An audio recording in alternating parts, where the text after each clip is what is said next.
Happy Monday, everybody. TGIM. It's 5 o'clock somewhere. And we got some beef to settle with this gentleman right here, huh? Yeah, we do have some beef. How you doing, buddy? I'm not doing that great, if I'm being honest. What's wrong? Tell us how you What really is that? Tell us how you really That feel. time of the month. Oh, you want to speak to me? You want to speak to me? I'll listen to you for starting. Don't worry. Go ahead. So let's talk about friendship, loyalty, let me turn my phone. I don't know why this is going off. Let's talk What is about that, your loyalty. teleprompter there? No, it's our show, actually. Oh, So I okay. can keep an eye on the hateful comments that I'm going to probably get. I thought it was a teleprompter. No. I do have a script. But this is the thing. I'm going to talk to you guys about friendship and loyalty. For example, if you guys made friends with, let's just say, a Tall Armenian dude from Arizona who gave you guys fantastic advice on how to run a podcast and get on massive network television. Yeah. Who would you say that would be in this group, in this WiseNuts world, in the WiseNuts universe? Who is that to you guys? I mean, you kind of narrowed it down. You're like, probably one of the most, you're the Tall Armenian, obviously. Thank you. All right. So point being is when a guy gives you fantastic 10 out of 10 opinions that gets you on major networks, and then you turn around and you stab him in the back when he's doing fantastic, putting up major numbers about Armenian politics. And then one of the three people in here, not you, Joe, you look great. Thanks. Look so handsome on camera. You look fantastic. Appreciate Not that. you, Arno. Arno, you're a great guy. But someone else on this podcast stabbed me in the back. I posted a video about it today saying, my opinions don't matter. And then they did this shrug. Which, by the way, before we get into the negative stuff, Joe, I don't know if you could zoom in on my watch. Zooming in. This is a Trafford watch. I can't zoom in with. That's this fine. step. This watch doesn't need to be zoomed in on. It's that beautiful. This is a micro brand watch by Trafford Watches, Nathan Trafford. Sir, you do fantastic work. This is the first watch I've ever received as a watch promo. Matt likes watches on TikTok. Check out the content. I don't have backstabbers on there. But the point is... You can get it out of a Fruit Loops box. No, you can't. You can't buy a masterpiece like this. Oh, you can? Full automatic Miyota movement. This watch is actually discontinued. You can't even buy this. You have to go on eBay and pay double, over $1,000 to get this watch, sir. I love it when people claim something is discontinued. It gets discontinued because the guy makes masterpieces, and in his words, I get bored of making the same watch. That's why he has like. How many of those watches has he made? These watches, he's past season 2 on his GMTs, his I'm not Grandmaster talking about Yosemite or Yellowstone or any of those shows. I'm talking about how many Do you guys watches. see what I mean by the backstabbing? No, there's no backstabbing. You're going to season 2 and this and that. Because if this he was makes Game of watches in seasons, like an artist. You know how an artist has different seasons? I saw the like watch. It's pretty Monet's blue. badass. Thank you, Joe. Patek Philippe is that too. What season are they in now? I have no idea. I wear an Apple Watch. How many Pateks do you own, young man? I don't like to flaunt. I don't like to. Oh yeah, you probably actually have a Patek or two. That's not the point. The point is this: Armenians, we're getting out of the Patek, Chemanuminch, AP, this, that. We're trying to show off. An AP and a Patek shows someone, I have money. A Nathan Trafford watch shows someone you have style and class. Moving on from watch talk, let's get back into this. Armonjan, do you want to apologize to me for what you said? What did I say exactly? For saying my opinions, you don't Maybe care if about my you opinions. refer to me as Hopar like you're supposed to. You lost the Hopar title by becoming a Benedict Arnold to me personally. Who's Benedict Arnold? Is he a golfer? That's Arnold Palmer. Oh, that's Arnold Palmer. So who's Benedict Arnold? These guys have been on Fox News, and they got there with obviously my advice. And if that didn't just prove it, thank you. But hold on, what did you say that got us on Fox News? I don't want to give away the formula. I don't want to give away the recipe, but I literally gave Armand a step-by-step way. Homeboy was going to quit. Were you not at a point where you were like, I'm over this podcast, the drama, and I was like, don't do that. You guys are going to be the bee's knees. You're going to be well known. You're going to have you're going to be massive in a couple of years. Just stay the course, fix up the studio, get out of a white office, make it look like a black leather couch, everything nice, classy, chic, like a cigar bar. Ooh, look who followed my formula exactly. But my opinions don't matter. What else have I consulted you? But hold on, all this wasn't your opinion, Matt. No, but it was my guys. Joe, first of all, don't you? I like you the most out of everyone here. Arno, allowed to do it. No. I just want to make sure you're not on the spectrum with any of this stuff. That's my concern. Just want to make sure you're Spectrum. not wearing a fentanyl patch or anything. That's all. It is you, right? There's no influence. You're not under the influence, right? Of what? Of Fenty? Guy, we're gonna get demonetized, or we're gonna get thing flagged. No, we've passed the 8-minute mark, haven't we? Yeah. Not even close. Oh, okay. Well, yeah. It's monotonous. You can even spread your legs. It's past 8 minutes. We realized that maybe a month or so ago, where it's like, okay, once you pass the 8-minute mark, it's kind of like, YouTube stuff though. I've already warned you about that. I know. I'm trying to avoid it. Sorry, you put me in the biggest dude in our the tightest set is space. not set up for anybody taller than 6'4". Oh, I'm sorry. I'm not. Who's the two guys that you have? The Ben Azuli. Who's the other? I actually like the other guy. The other guy's Ali cool. Soba. Ali Soba. You guys gave them big. First of all, no offense to either gentleman. Well, offense to one, I don't care. They were both like 5'2", and he gave them these massive couches, their own space. Can we clarify that really quickly? Wait. We want to clarify something. They aren't 5'2". They're both over 6 feet tall. You're kidding me. No, I'm dead serious. They have the personalities of much shorter men, and I don't mean that as an insult. Ben is actually, I'd say, a little bit taller than. No, I think Ali was taller. Ben is probably 6. Well, Ali is probably 6'1". Well, Ali was wearing those kind of lifter shoes. Were they using the boosters? He was wearing, what's it called? Those red bottom heels. What was it called? Louboutins. But I mean, they are actually over 6 foot tall. So I mean, the whole whatever internet. It comes off very. If I came on here, I was actually going to wear my sunglasses. I decided not to because I'm a gentleman. But literally, the fact that you guys treat these guys with such. I mean, they made you viral. Let's be honest. Oh, they made us viral? You made yourself viral, and I helped. I mean, let's be honest. I did help. When were they on our show? 2 years ago. No, they didn't make you viral, but that was one of your guys' most massive viral moments. You were on every meme page because of it. Sweetheart, they've been running with that clip, Ali, you're a nice guy, ever since they were on our show. Both of them. That's what I'm saying. That's what I'm saying. Because they have no other content. Yeah. So we made them famous, or they made us famous? No, you guys gave them a platform. So in a way, you guys made them famous. And then on top of it, should I come on here and say, oh, I was in the Armenian Special Forces? I was a spy for the Armenian. I was actually. How about that? Will that make you care about my opinions more, Amor John? Yes, it would. If I say I was in Bonn, I was the top of Armenian, both Special Forces and Spirit and Pride coordinator. I never thought a man of such large stature would be so sensitive to. No, I'm not so sensitive. I'm a very tough, big man. Are you? And the thing is, my feelings do get hurt, though, when my friends stab me in the back. Stab you in the back. That's the second time you said that. That's a pretty hurtful. It's a backstab. It's a backstab. Backstab. Interesting. You don't view, ask your viewers, do you not view it as if you dedicated yourself to a show, showed nothing but loyalty and gave the best advice, and then one of the hosts on the show turns around and goes, this guy's opinion doesn't matter. When he sees I'm very passionate and very triggered, and I don't want us to get stuck on this. I do love you, and I will find it in my heart to forgive you. Maybe in this show, maybe in a future show. This is the second time you've been hurt by me. Remember one time a long time ago? What was it, when he removed executive producer from this title? No, this one I can't get into the details, but I think he whatever, dude. It was after our show at the famous. Whatever. Yeah. I do get look. I'm a big sensitive. Look, I'm a sweet boy. What? I'm not a sweet boy. I'm not a sweet boy. I'm gonna put my leg down. It looks horrible on camera. But I caught it though. I'm telling you, I caught it though. I mean, I don't need. We're gonna take a quick commercial break. I caught it though. Again, you guys gave two midgets their whole other platform, and I'm stuck in a corner next to a globe. Yeah, Chael Sonnen had no issue sitting there. Chael Sonnen is a lot smaller than me. I mean, he's a very tough man, and I wouldn't want to meet him in a fight, but he's a lot shorter than me. I'm not trying to talk trash. I'm just stating a fact. Well, Chael's like 6'3", 6'4". This guy's 6'9". No, he's not. But anyway, let's get into it. What is he, 6'2"? Everybody seems 6'8", 6'5" to you, huh? Oh yeah, I'm like 5'6", 5'7" on a good day. I think Chael Sonnen is like 7'1". Is he not? What is he? No, he's probably like 6'2" at best.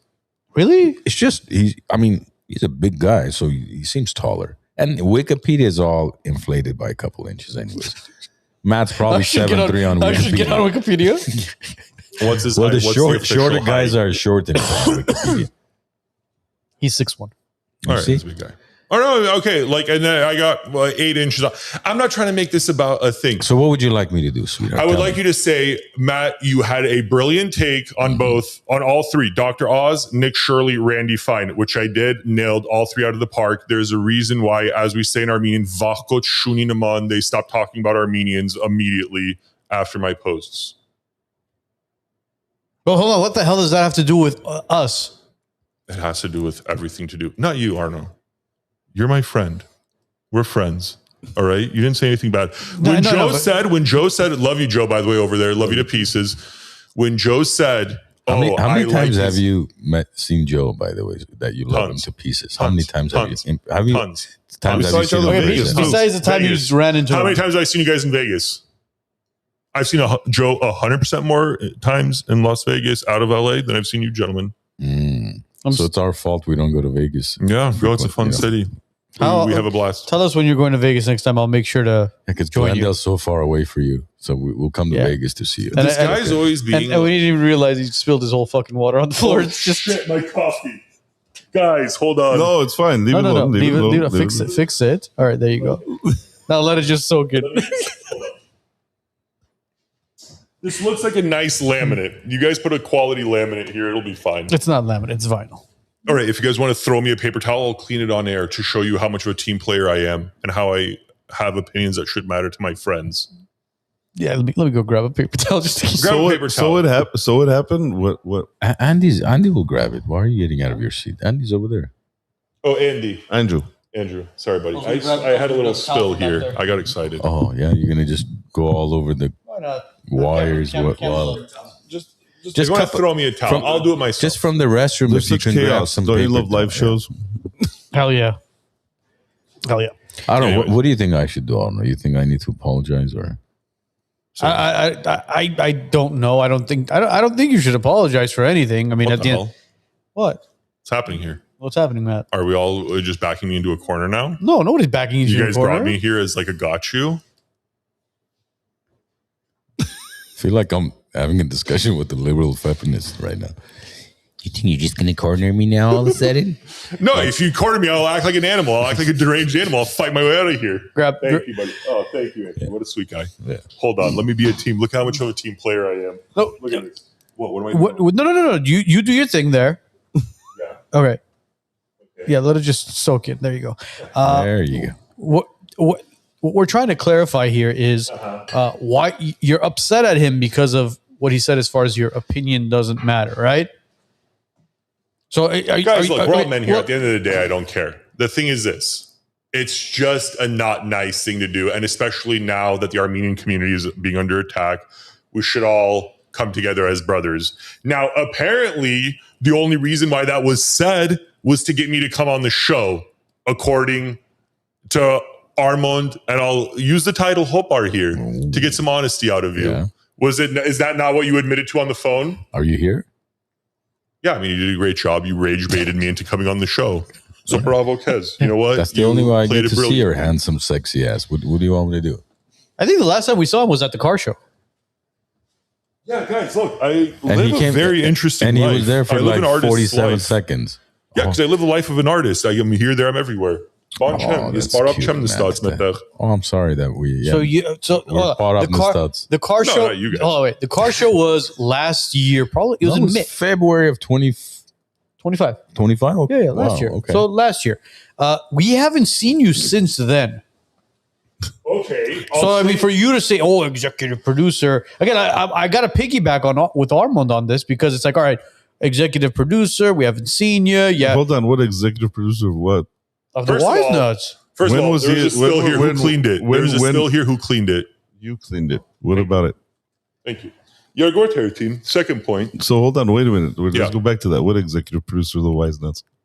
Guys, sometimes you have You guys someone. are avoiding it now. No, I'm not avoiding. I'll answer your question. Uh-huh. What Hollywood will do Mhm. is they'll have some like massive star come be executive producer on a project to make it more legit. Ah, That's what was happening here. You guys wanted legitimacy. You came to the right place. absolutely. No, I got it. Anyways, guys, look, I'm not here to fight. I'm not here to cause drama. Enkerink, Ochberink, we're brothers. We don't need to fight. And you didn't bring any Lamoju with you. Yeah, I ran out of time. I was actually gonna smack Armand with a, and you know who gave me the idea to smack our friend here with a Lamajun? The mayor of Glendale, Artie. I love you too, Artie. Thank you Artie's so much. like, for you got to giving. take a Lamajun and smack him. Unfortunately, he called me at like 6:45. I'm like, brother, I'm already on the way So, there. You know so what I you've mean? been gossiping about me, huh? With Oh, yeah. even the mayor Oh, my of The God. Glendale. mayor of Glendale. Wow. Yeah, Did yeah. you get a chance We're to good talk friends. to Mayor Bass too, or no? Did you tell her about us, our relationship, and how it's been soured because of? I was a victim. I was. Yeah, you were. I had to move out. The smoke damage, everything. Are you Not in smoke Pasadena? damage. Are you in Pasadena? in the area? You guys don't even know what my how's activities or where I your am. wife dealing with all this abuse? I'm the I'm the victim. No, I know. How is she dealing? How is she handling your? Me, you know what? She's a rock. She's a foundation in my Yeah. life. And after you said what you said, I leaned on her for power and support, which I got because I I married a very loyal, a very great person. And on top of it, they wouldn't stab me in the back like certain friends would. Eileen Jan, thank you. Eileen. Eileen Jan, thank you for doing what I couldn't do for our young, tall man here. I couldn't.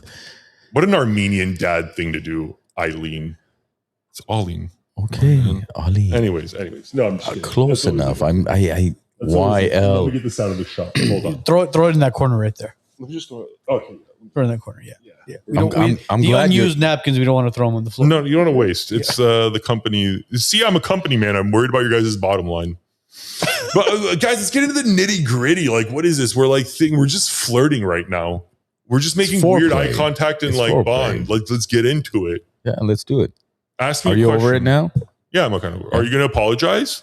Let's see how the show goes, and then Okay, then I'm not over it until we'll see. All right, let's jump into the Middle East. Yeah. So right away. Oh, jeez. No, but you know what? We're actually very proud of you because you have been posting a bunch of stuff regarding some geopolitics, obviously some stuff about Armenia recently with Randy Fine. Did you talk about Randy Fine? yes, again, Dozan? dude. Yes, I haven't seen that one yet. That's why. It's one of my better videos. I put a lot of work and time and research into it. Not really, and then there will be more to come. There will be more Randy Fine videos. Trust me, because this is the thing about you guys. You'd rather attack a friend than attack an enemy. Jesus Christ, when is this guy gonna fucking get over Well, it? don't say guys, you guys. Come on. No, Joe, you're awesome. I never mean you. I love you All in right. pieces. Can I we, just weaseled my way out of Is it. it that you is it guys that want to time? be you and Joe? You want to be alone? No, for but a if I couple want to start my minutes? own podcast, I know who to call for. I know who to headhunt as Yeah. an executive producer. Yeah, I thought It's you were me the and you against executive the world, producer. Joe. I thought you were There the you go. executive producer. So who's gonna produce Well, who? it's time to step out and be a star, baby. You're gonna shine like a star. I'm gonna kid. be the. I'm gonna, You know what's I funny? came to LA to make it. Every podcast that's I want to call released. We have a insider thing. We call it an over under. How many episodes? What does that mean? Every new podcast that starts, like somebody. Oh. How many do you think I'll make it to? Us? Yeah. What's the over under on me? With you? Yeah, if I start a competing podcast 7 or 8 o'clock on Mondays. 12. That's actually respectable, yeah. I'll say, okay, I'll give you benefit of the doubt. 16, maybe. That's fair. Yeah. You know what I actually would do when my buddies would start a podcast? I'll be like, bro, I'll be on the 10th episode or the 15th episode, like somewhere in there. Would never get the invite. Because they usually don't make it past 3. So Well, I see that's what you guys are PBD saying. did to us. Initially, he said, I'll be your 100th guest. Yes. That's brilliant. And Yeah. he didn't do it. But then he was our what guest? Like 200 something? Or what was it, 300 something? Two something. No. It can't be. Well, I mean, we're at 370 something. We're almost at 400. So then it was 3 something. Was it Oh, yeah, Because it was last year, boys. September. 2024? Oh, 20. Bro, I can't keep track of time. But do you see what I said to Armand John on the phone all those John. years ago when I said, bro, just stick to it. You guys are going to blow up. Like, you guys have a likability. I a always thing. talk about the importance of having a mentor in your life. And you are You're my welcome. mentor. I know. I mean, what can I say? And dude, by the way, the studio looks 10 out of 10. I'm very proud of you guys. You made it look great. Thanks for And- coming after all these years. Okay. It only took 3 years. Let's clear one thing up. There's nothing more sad and pathetic than saying to people, "Oh, hey, invite me on your podcast." If they want you on the podcast, you'll be invited. Am I right or wrong? See, here, there's a very famous Armenian saying where they say "Duros misht batsa," right? My door's always open. So technically speaking, that door's always open for you. But podcasts, imagine you guys are here. You're trying to have a in-depth interview with. Bro, we've had some of the guys sit and listen in on during podcasts. That's the casting couch over there. We're actually surprised. Tiny's not here. We're surprised Vic's not here. Zorob's not here. Does it have something? We're surprised you're here. Yeah, we're surprised. But Does it have? last week, if you listen to the show, right in the beginning, we talked about The Matrix. We talked about Game of Thrones, and we were talking to the boys off camera. We're like, they hadn't seen The Matrix. What? So yeah, there's interaction that goes on. Yeah, we do it in front of a live audience as well. Not everybody gets. Oh, I missed the. Good. I'm glad they're not here. I'm glad they're not here. You know what, Tiny? Lava or Steph? I don't want any Matrix questions. We're about to get. I don't know why we're stuck on the fight. I'm over it. I'm staying. You're over it. This is why you guys need me here. We're going to talk about the real, the raw, the uncut. The important. That would be a good issues name of for your Armenians. podcast. Raw and Restless. Why restless? Like Young and the Restless? Because you seem restless tonight. Like Real, very, raw, and dude. tall. like like fidgety restless. Like there's something deep down. What do you guys think is going to happen? I think we during should have had midterms? Dr. Irene here today too. To maybe, yeah. No, doctors. Look, not my dad. That would Not have been my funny. dad. Irene would have been sitting here. I would have been off camera. You could have been sitting there, and then Matt would imagine Matt laying on this couch. We would need two more couches, but yeah. Yeah. I mean, we don't need to be sizes, but that's fine. Well, you were saying something about midterms. Yeah. What do we think is going to happen during midterms? I think the Democrats are going to rock the Republicans. Okay, good. Yeah, we're Depends in what agreement. happens to the war between now and then, and what happens to gas prices. So don't be surprised right before midterms they drop the gas prices by $2. It would still make it unforgivable. Were people not paying? It would. I think damage Yes, it is would. done. No, it's not. Yes, it would. This is the thing right now. We are in the most embarrassing, worst time in American history. I'm going to come out and say it. And everything that I thought even 3 years ago has completely flipped 180. That's how crazy of a situation we're in. And any Armenian playing political sides still, doing the whole Democrat-Republican thing, if Tahayas and you revote this way or that way, you're dumb and you fell right into their trap. Republican or Democrat. Oh yeah, I mean we mentioned this a while ago. It's no longer a Republican Democrat thing. It's a good versus evil thing.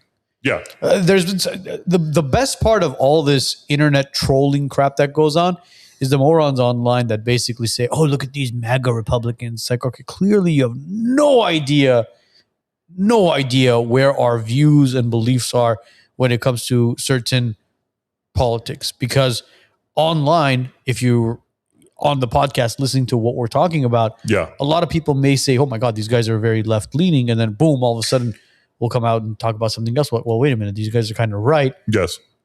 So it's like, all right, so where do you stand? Well, we stand on logic at this point. Whatever is logical, whatever makes sense, whatever is normal. Your morality should supersede your political allegiance. Yes. Well, 100%. yeah, that's one problem that we see with the Democrats and Republicans is morals and values are thrown aside for political gain, for stepping up in the political ladder. Very much so. And that's the one thing I wanted to express. So I see this happening a lot online and with Armenian content creators. They're not a lot. It's mostly like the younger guys, and I get it what they're doing. They're trying to get engagement, and I see that. But the one thing that we cannot get stuck on as Armenians is a one-party people. And the one thing that I take pride in as an Arizonian is we're becoming a swing state. And a swing state essentially should tell everyone this is actually the smartest people in the country because they're not loyalists to one party and their opinions will change with elections. And that's how we have to be swing state voters as American Armenians and show both parties, hey, if you come out with things that not only help, if you're helping the Armenian community, you're helping Americans in general. All the great things about Armenians that aspire to be, that coincides perfectly with the American dream. So that's one reason why I get so angry at Armenian, whatever, content creators. Not you guys. You guys are doing a fantastic job. And this is why I love this show. And this is why I've always been very loyal to this show, Armand John. We appreciate that. Of course. And I give you guys the best advice possible. That's a lot of height. Has Arizona always been a swing state? No. Well, look, actually, I know it swung during Trump's little rant with McCain. Where, No. And then he basically lost Arizona because of his insults to McCain. Well, no, yes, no. I mean, that's come on, bro. the was thing with impeccable. Arizona. The thing that I take pride in Arizona is this: not Matt Salmon. I don't want to get in trouble. Allegedly, forget I even said that name. There was one governor, Republican governor, in the early '90s. I forget his name. It wasn't Matt Salmon. I'm like 99%. Whatever. You want me to look him up? Yes, please. Corrupt '90s Arizona governor. After that guy's term, only Democrat governors. The state would vote red, but the governor would be a Democrat, as the Arizona way of saying F you to the Republican Party for putting this corrupt Republican here. I take immense pride in that because, again, as a people, a culture, a state, whatever you want to be. Is it Jane D. Hull? That sounds very familiar, yes. Or is it Rose McFord? You're putting me on the spot. And oh, God. What is it? Who had more controversy? Swansett. Samsonite. That's what it is. You want me to put controversial? Yeah, dude. Or be like, he did something like put shade, not shady. Let me get a sip of coffee. Since you, well, let's wait, I guess, because I was going to ask you, since you brought up Armenian voters, what your thoughts were on. It was a couple of weeks ago. Was genocide, April 24th again, right? Yeah. 111th year. Yes. 11, yeah, 111. Yeah, it's 2016. Yes.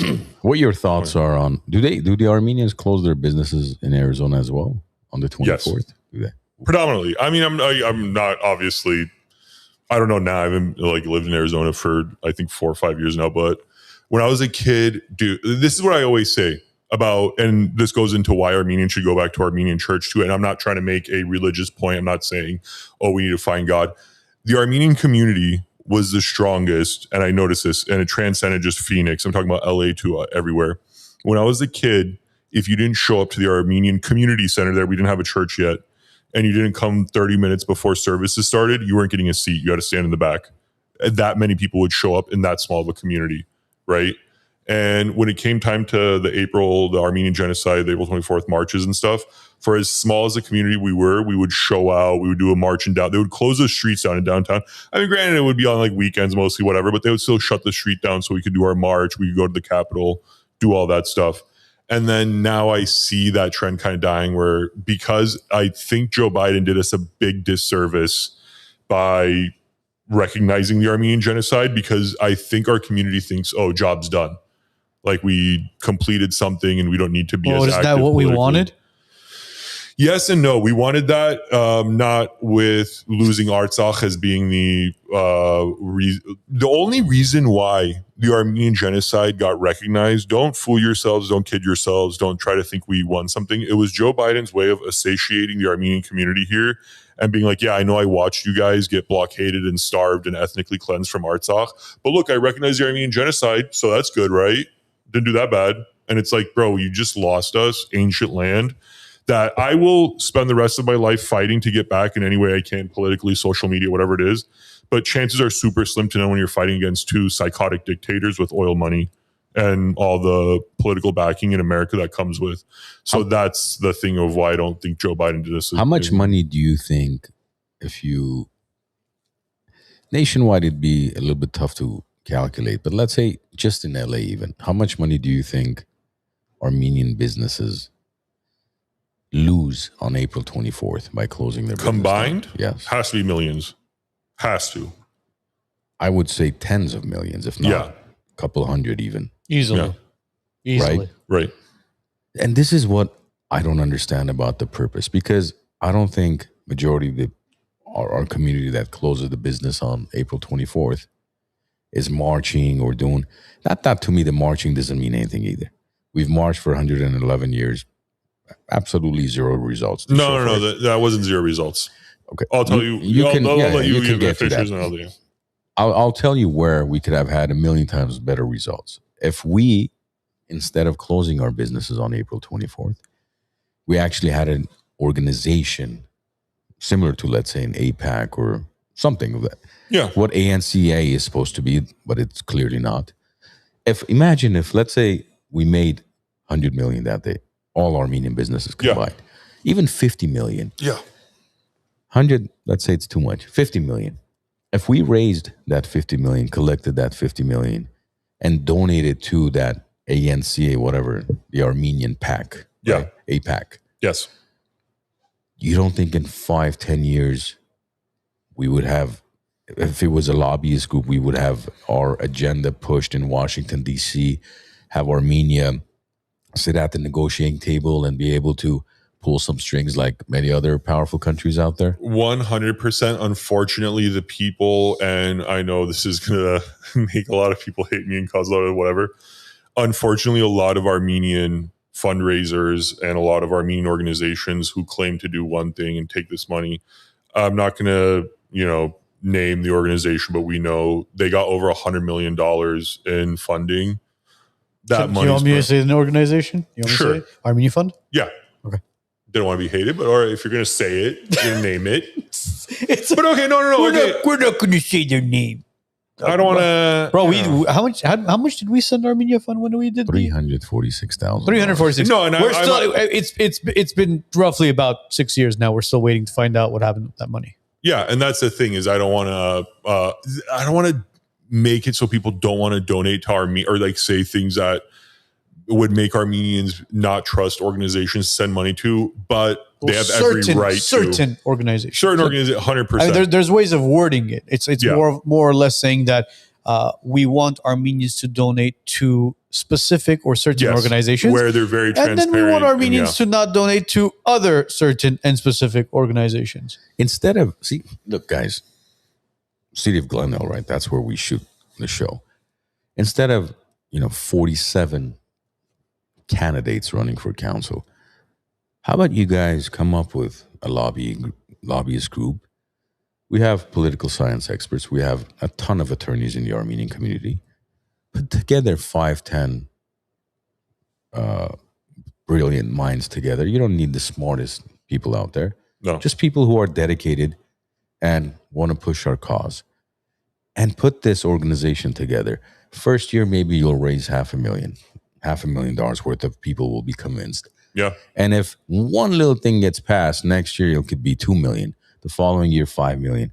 Before you know it, our kids will not have to be out there marching for absolutely no reason. Because, and you can tell me there's a reason behind it.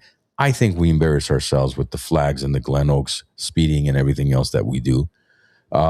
Whereas in 5-10 years, we could go from that $500,000 a year and to build the trust so that people actually donate $20, $30, $50 million a year. Yeah. That year for that one day of, instead of closing the business, 100% of the proceeds are going to go to this cause.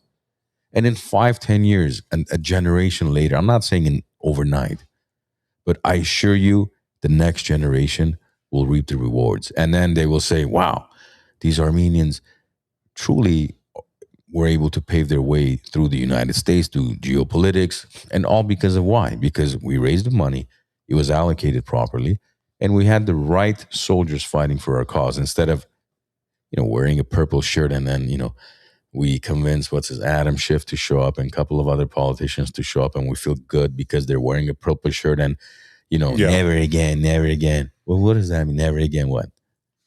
Well, okay, the one issue with that, not the issue, I actually agree with you 100%. The only pitfalls I could see running into is, again, it's the old typical Armenian thing.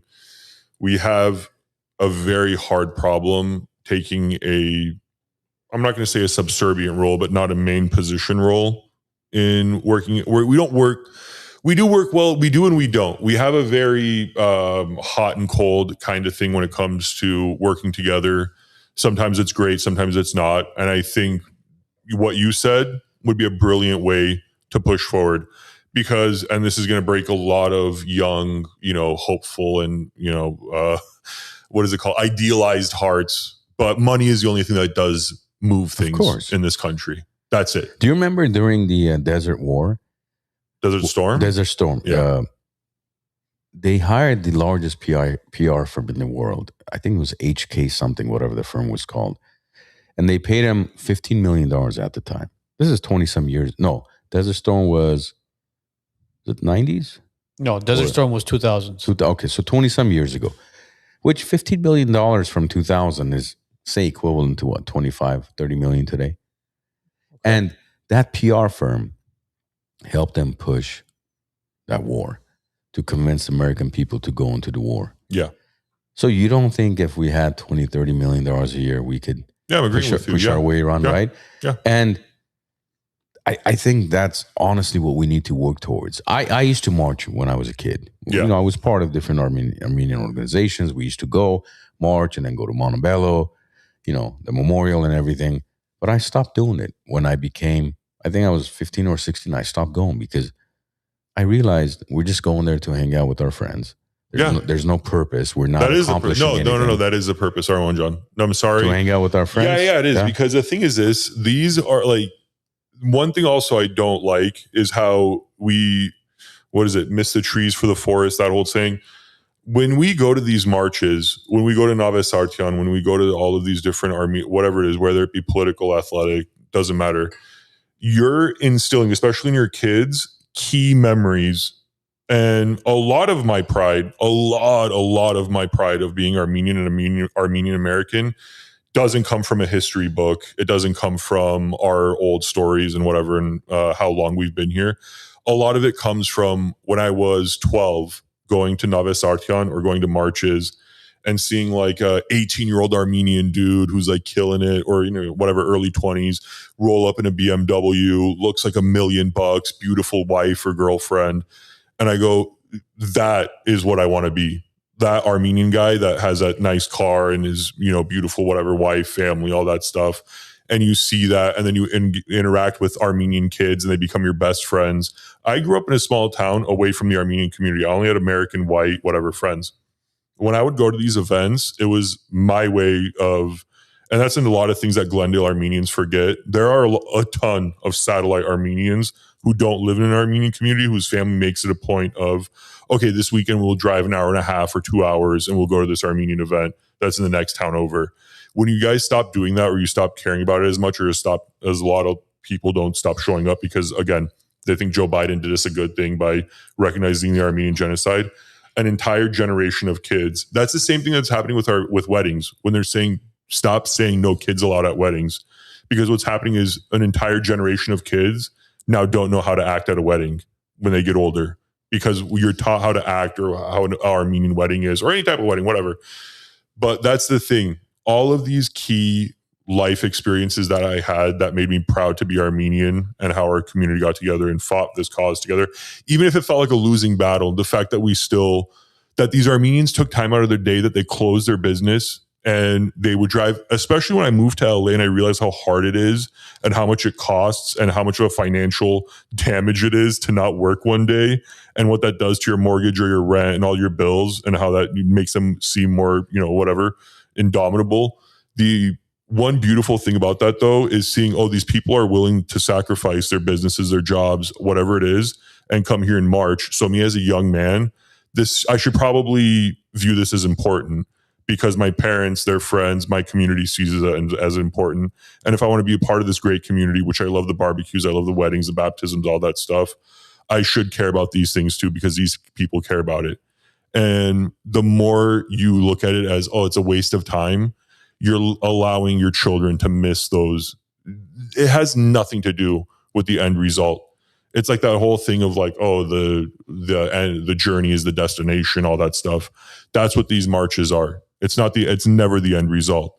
It's who you're developing while these events are happening. And you have 2 sons. You have a son and a daughter. Joe, you're a young, handsome man. Two daughters. Yeah, wow. For such a young looking guy, you look great. Anyways, so yeah, that's what I'm saying, guys. It's a thing of, you have to remember, oh, these marches aren't, I'm not trying to accomplish a political goal as much as I want my kids to be a part of this. So why aren't they marching the same way they did for the 100th anniversary of the Armenian genocide? Because again,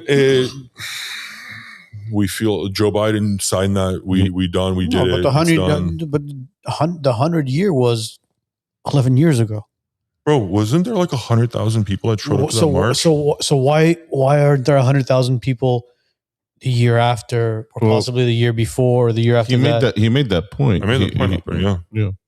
So it's just basically what? He's saying it's Biden. It's Biden, bro. I'm not blaming Biden. Not just Biden. But you know what I mean, guys. It's when your country gets massive part of your country gets ethnically cleansed, and you're mad at your government. A smart thing for that government to do would throw you some crumbs and be like, "Oh, hey guys, at least I gave you this." But see, I'm very curious, and I've always asked this question, and it's never properly answered. Is if it wasn't the current prime minister, who is obviously Nikol Pashinyan, who's the prime minister of Armenia, if it wasn't him, and if it was another prime minister, do you think the same thing would have happened?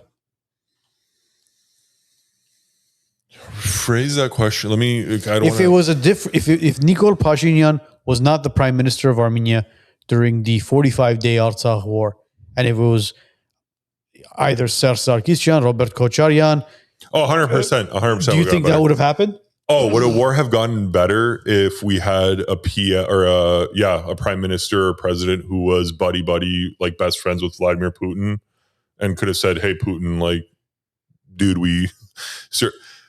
Why do you think no? I'm not. Then again, I'm not pro Kocharyan. I'm not saying he was a great guy. I know he did a lot of horrible whatever, this, that, and what. This isn't a thing about that.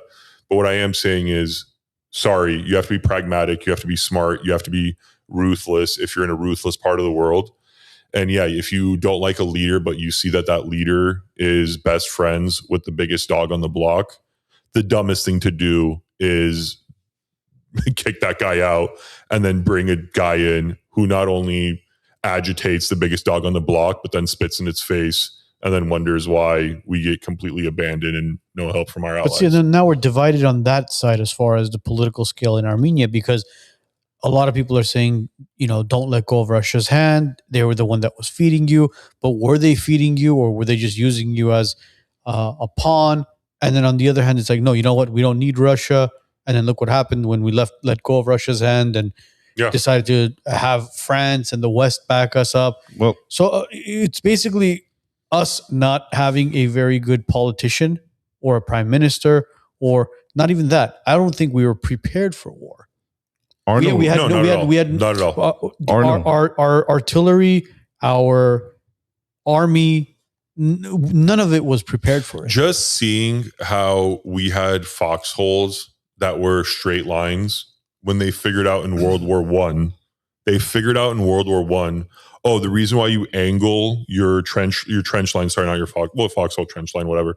The reason why you angle your trench line is so if artillery hits directly inside your trench line, the explosion radius reduces. Yeah, the shrapnel and stuff. Yeah, there's the shrapnel, everything. They were showing Armenians, first of all, we were videotaping ourselves and we were putting it online, and we were showing how our trench lines were just a straight line, zero reinforced anything. If you look at how, I'm sorry to use a historical reference, but the border of Artsakh and Azerbaijan should have been a Maginot line. It should have been that French where it's military and still cement, fortifications, this, that, every so many feet. Firing lines are all covered by other. There's no exposed gap in your, defenses. Isn't that what Syunik was supposed to be? Isn't that what they relied on? But that's what I'm saying. They didn't do that. So actually, I do view that as a failure on the. That was Shushi, right? Shushi, yeah, that whole cliff, right? That was supposed to be the barrier that they couldn't cross because it's nearly impossible to climb that, and you can from above you can. Well, also, and this is the reason why. What's happening right now between Iran and America and the whole Strait of Hormuz thing is hilarious, because everything Iran learned tactically, I'm not saying everything, but I could say a major part of what they learned tactically was from the Azerbaijan-Armenia war. There are articles being written how this was the first ever modern major drone warfare, whatever you want to call it, major warfare on a scale. And it's not hard for your neighboring country to see, oh, with the cheapest technology, we can inflict mass damage and mass casualties.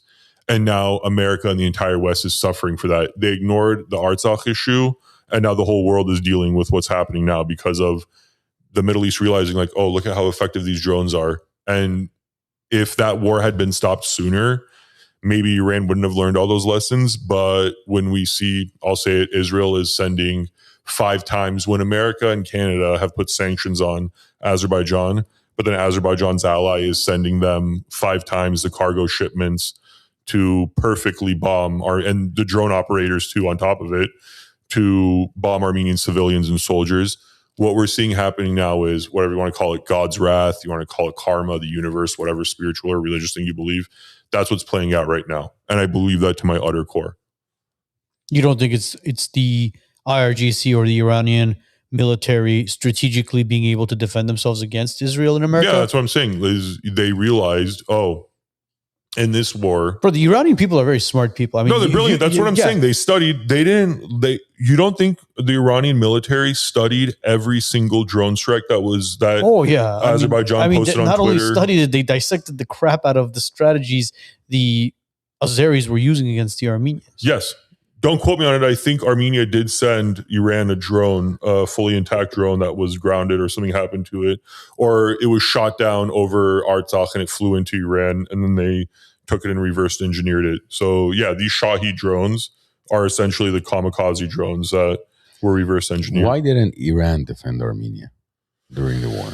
Yeah, I mean, I thought they would too. They came out with the propaganda that we're going to jump in, we're going to do this. I think Iran didn't know its own strength at the time, and they thought like, oh, if we jump in, that'll give America and the West a reason to attack us because we're attacking Azerbaijan, which gives all of its energy and oil to Israel. And they probably knew, oh, with their media and their power and the American lobby, they could probably get the U.S. to back Azerbaijan and destroy our military forces. That's my theory. Obviously, well, we've seen that they can't destroy Iran's military. No, America called Iran's bluff, and Iran just pushed all in. How many times did they call the bluff? Oh, dude. Well, I'll say, like I said, and I'm not trying to sound, what is it called, to make salacious or whatever, but this is the truth.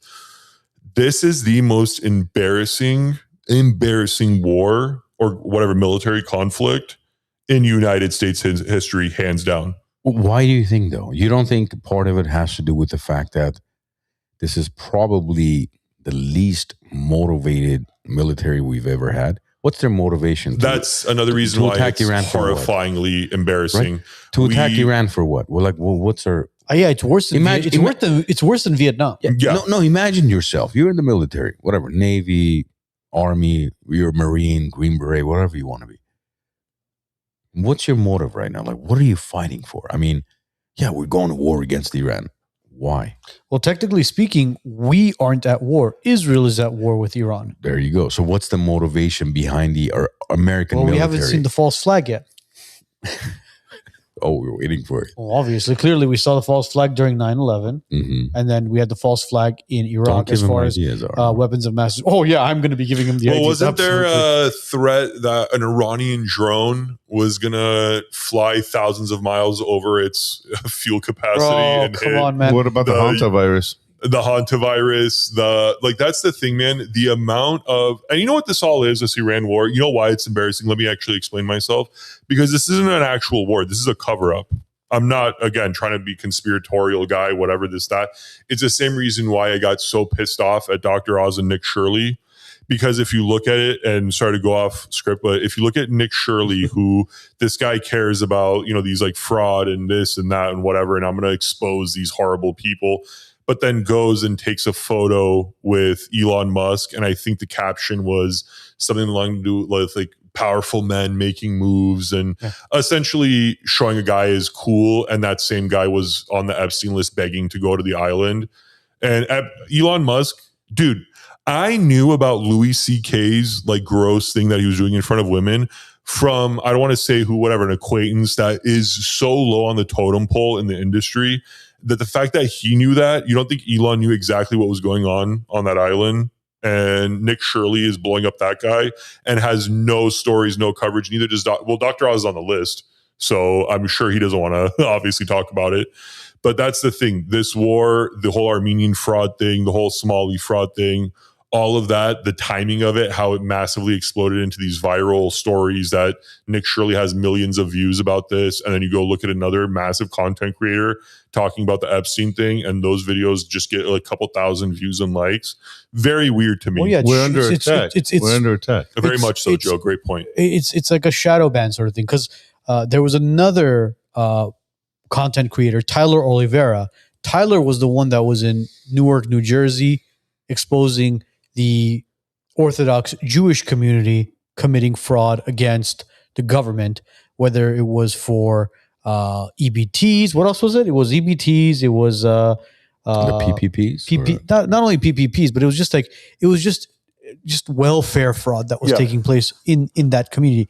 Tyler Oliveira went out there and he exposed that community, but it was kind of like crickets. Nobody said anything. Yeah. And then people went to Nick Shirley and they were saying, hey, listen, there's this guy, Tyler Oliveira. He's doing an amazing job, just like you are, targeting these Orthodox Jewish people who are taking advantage of the government. Yeah. Why don't you go out there and help them out? And then all of a sudden, Nick Shirley went MIA. It was like, well, I'm focusing on the Somalians and fraud in LA. And then people started to dig into the internet, find out that, oh, well, there's a reason why Nick Shirley's not doing it, because he's Jewish and he doesn't want to go after his own people. Yeah. Ding, ding, ding. So, and it's like so weird to me that Armenians are commenting on my my videos about Nick Shirley defending him, where it's like, guys, if he did this about any other, and the irony of all ironies, it doesn't take a long Google search to see also why Nick Shirley should be the last person talking about fraud. And if he wants to expose fraud, he should just wait for Thanksgiving dinner, bring a camera and interview some ants about getting indicted for fraud and all that. Because if you people at home want to wait until after you want to, hop on a laptop or computer, whatever else you're watching this on, or whatever technology you have, and Google Nick Shirley family fraud, some interesting search results will come up. Really? I will be doing a video on that also, but you guys get a little sneak peek at future content. Yeah. I'm gonna look. Let me get my foot out of the two shot. Get your foot out of your mouth. You said Nick Shirley family fraud? Yeah. Should we wait for maybe Matt to actually? No, you can read it. I want Google to. No, I'm curious. I just want to kind of look. So you really think Dr. Oz was targeting the Armenian community? You don't think? You honestly think like this guy is supposed to be an educated medical doctor? You don't think at any point he thought to himself, oh, maybe it's inappropriate that me, a guy that served in the Turkish military, is doing an expose on Armenian fraud and Armenian Russian mafias. And the way he even described it's like, dude, you didn't even talk about the script. Like, that was weird. Like our lettering and how he's like, oh, this, whatever. Yeah, he basically went in there and he went to, I believe it was Taron Bakery, right? Yeah. He went in front of Taron Bakery and clearly it says Tarm Lavash, right? It said as in like fresh lavash on the sign. And he says, there's Russian Armenian writing or Russian writing on there. And it's like, all right, you know what? Who is helping you, film this? Are they not vetting it at all? Are they not editing it or figuring out, hey, listen, Dr. Oz, you screwed up on this one. Maybe we should go back and refilm it because that doesn't say anything as far as Medicare I'm sorry, not Medicare, but hospice or home health or anything like that. It actually just says fresh bread. Yeah. So now, was he targeting the Armenian community, as Armand was mentioning? He was in Los Angeles. And unfortunately, in Los Angeles, that's where a majority of these hospices, home healths, and Medicare or Medi-Cal fraud is taking place, which, again, has the second largest Armenian community outside of Armenia. So you go to North Hollywood, you go to Glendale, you go to Burbank, you go to anywhere in a valley, there is a very large Armenian community there. And are we supporting the businesses that are taking place that are committing fraud? Fraud? Absolutely not. No. Anybody who's taking advantage of our tax dollars and defrauding the government, you should be shut down immediately. 100%. 100%. But the problem we somewhat saw, and Armand could kind of piggyback on this one, is the businesses that were actually operating a hospice or home health were being affected yes. by these fraudsters, because I had clientele who were inside of a commercial building complex where there were multiple hospices and home healths and healthcare organizations, operations running there. And when Nick Shirley and all these guys came in there and they, I don't want to say audited, but kind of cracked down on them. Yeah. And then when the government began to crack down on them, unfortunately, the people who were actually running a legitimate hospice or home health, yes, they got pinged as well. Yeah, I have a buddy at the gym who runs, again, legitimate hospice. And I even had, like, in Armenian, I'm like, Mabana Nume Spice? I was like, you're doing something. Yeah. Though. He's like, no, bro. And now I'm being audited and I'm being and I have to like show it because he's on the phone outside pissed. So like, imagine, I mean, who pay for hospices and stuff? If the family's not able to pay for it, who pays for it? Well, the family never pays for it. So who pays for it? Wait. I'm sorry. So Medicare. Arno. Wait. Okay. So Medicare pays for it, right? This is that 32,400 that you were talking about, right? Well, the cap is 35,000 and change. And change. Okay, so now imagine Medicare turns around and says, "Hey, listen, we're not." Even though you have an actual legitimate operating business, they turn around and say, "Well, listen, we're going to be freezing your Medicare right for right now." What do you do to your patients? How do you respond to your patients at that point? They've all discharged them. That's what they've been doing. So then those people, they don't get the care that they deserve. They don't go comfortably like you've talked about. They have to go to a hospital. The hospital now has to take care of them. Anytime you work with the government where the government reimburses you, everything is driven off of data. Okay. All the reports you submit, everything from every patient, every staff member, everything you submit is a data collection for the government. And then they use that data. They come up with a matrix, whatever it is. If you're over this threshold, you're over this, that. Based on this, we're going to audit you here. We're going to audit you there. This is how we're going to look at it. That's essentially what the government does with everything. I mean, look at it this way. For example, your auto insurance, right? What are your rates based off of? Your zip code. Right. How many cars have been stolen in that zip code? Yeah. How many car accidents? How many claims have been made? Yeah. Based on that, you pay a rate, right? Yeah. And if, for example, if they notice, well, you've had one too many fire claims and home, flooding claims and accident claims and whatnot, they're very likely going to cancel your auto insurance and your homeowner's insurance. I get that and I agree with it. But this is my one, again, my anger and my frustration at the situation with the whole fraud thing and the Nick Shirley thing and Dr. Oz thing. If you look at, not that anyone cares, if you look at when I stopped or put a pause, and I never stopped making Lama June videos, don't ever put me in a box. I'll make any sort of content whenever I please. But anyways. Sassy boy tonight, dude. We were supposed to do a Lama June video with you, but go on, continue, please. Yeah, I'm always, dude. You guys are continue. Stop with the ADD. Stop with the ADD. Go. Continue. So the one reason why I get very annoyed about this whole situation is when the news about the whole Epstein thing came out, I was literally shaken to my core, dude. Like, I didn't care about anything else. I don't want to talk about anything else. I felt like this is one of the most heinous, disgusting, horrific, monstrous crimes in human history. And the fact that it implicated so many people at the top, and people were even saying it that are a lot more politically savvy than me, know a lot more. They go, if all this stuff actually came out and the people that need to be in jail go to jail, and I want this to happen because I think it would be a good thing ultimately for this country, but they said it would turn this country upside down. The amount of different... Of course. That's why you'll never see the Epstein file as... No. I mean, look, what is the Epstein file? What is it? It's the most, like I said, the most horrific crimes in human history. And instead of focusing on that, yes, it is. It's yes, not. it is. It's a facade of it. You know what the worst crimes in human history is? The United States of America itself. The crimes it commits. Oh. All the pedophilia, all the child trafficking, everything goes on. No, that's what I'm talking about.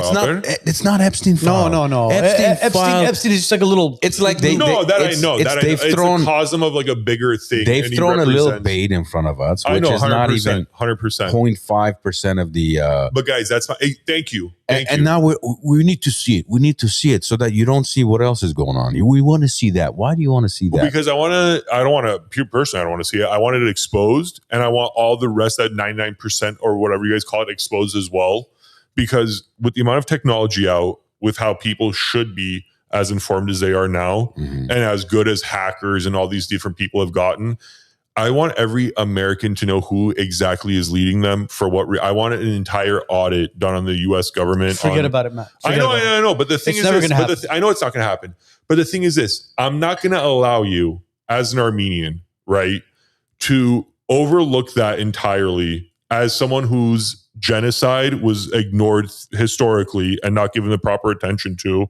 I'm not going to allow these kids, the victims, all that stuff, and then all the people who are now focusing on like the bullshit thing, they're not going to get overlooked. And then you're going to focus on my people doing a crime that pales there is no, I can't even quantify to you. How about this?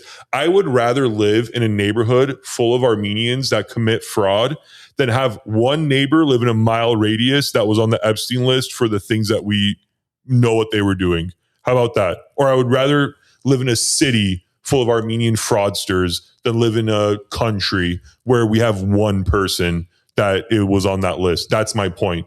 And the fact that we as the American public and the internet and the Armenian community allowed these cover-ups of this bullshit Nick Shirley and even more bullshit Dr. Oz, excuse my language, to spit in our face when one guy is literally on the list and the other guy is playing perfect cover-up for people on that list, and then going and taking pictures with people that are on that list and trying to pass them off as like, oh, this is such a powerful man. I'm sorry, powerful men don't beg to go to an island and do horrific things to little kids. And Nick Shirley saying that and not covering any of the Epstein stuff, even though he's supposed to be this guy that does all the exposés and all this other bullshit. The fact that he didn't cover it all or say anything about it proves to me 100% that all of this stuff on Armenian fraud is all it is just attacking us and trying to get attention away from his overlords. And unfortunately, with our community, we added fuel to the fire because misery loves company. Instead of us saying, you know what, everybody quiet down, we'll figure this out, and we'll get the heat off of us, a bunch of our people doubled down on it.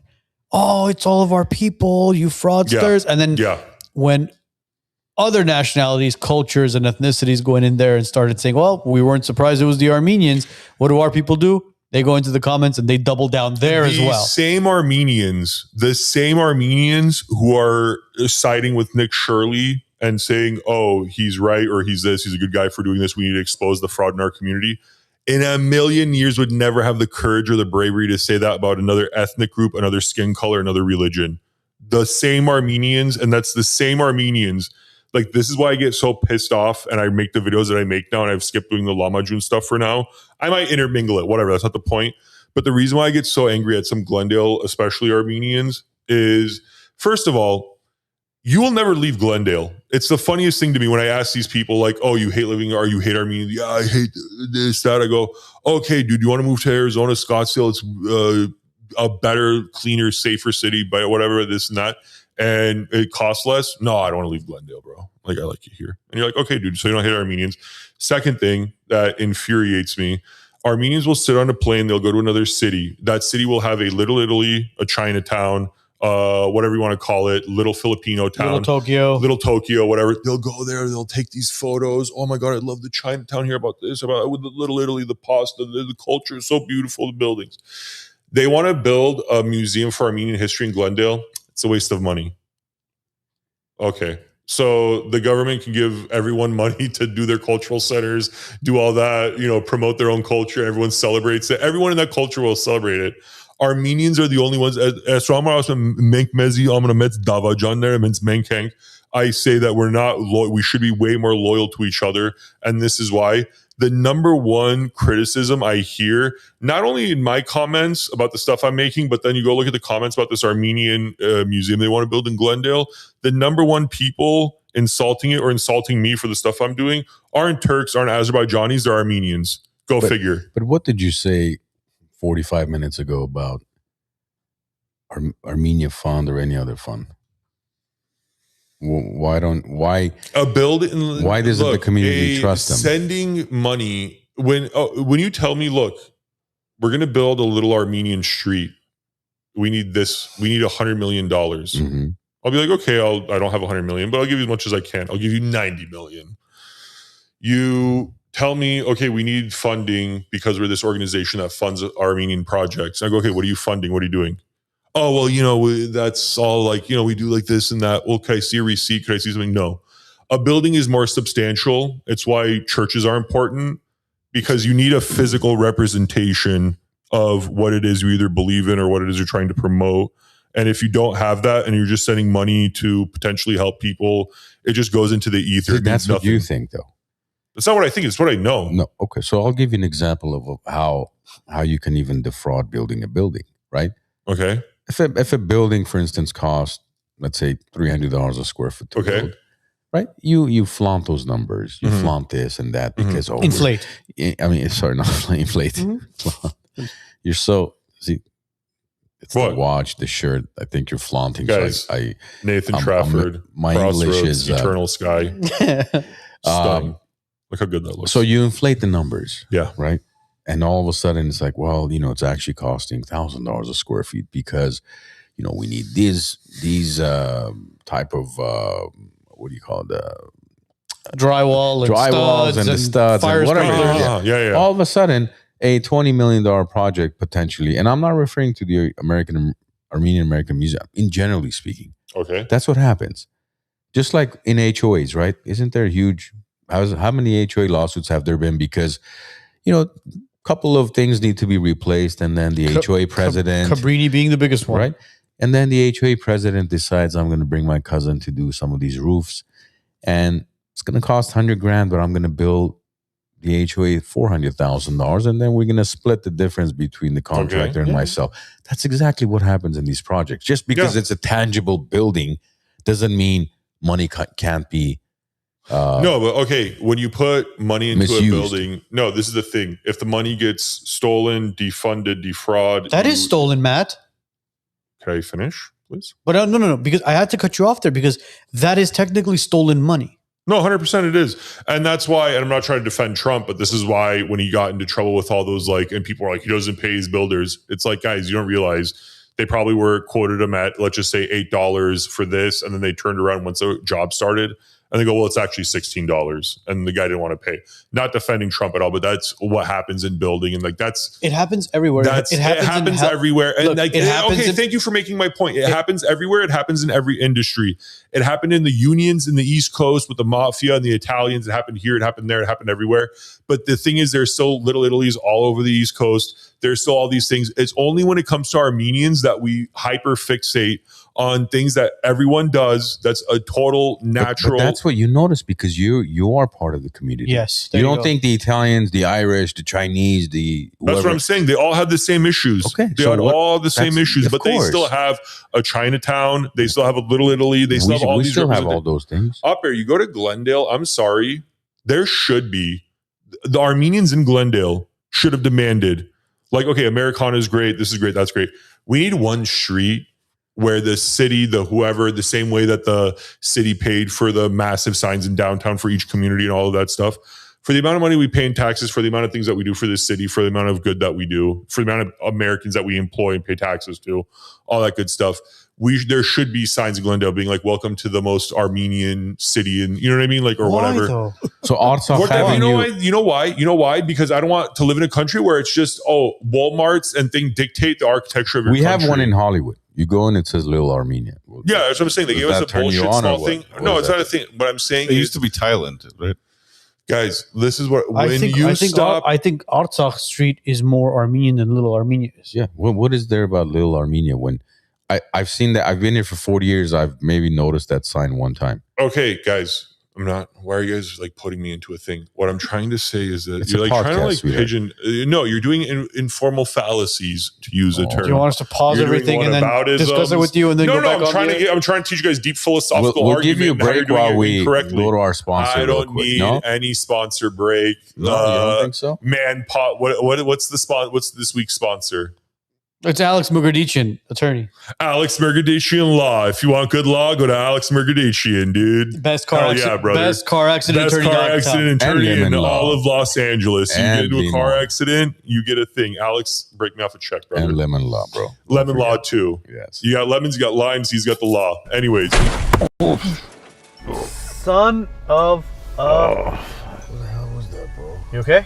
Yeah, man. Oh, Megeredchian Law. We should call Alex.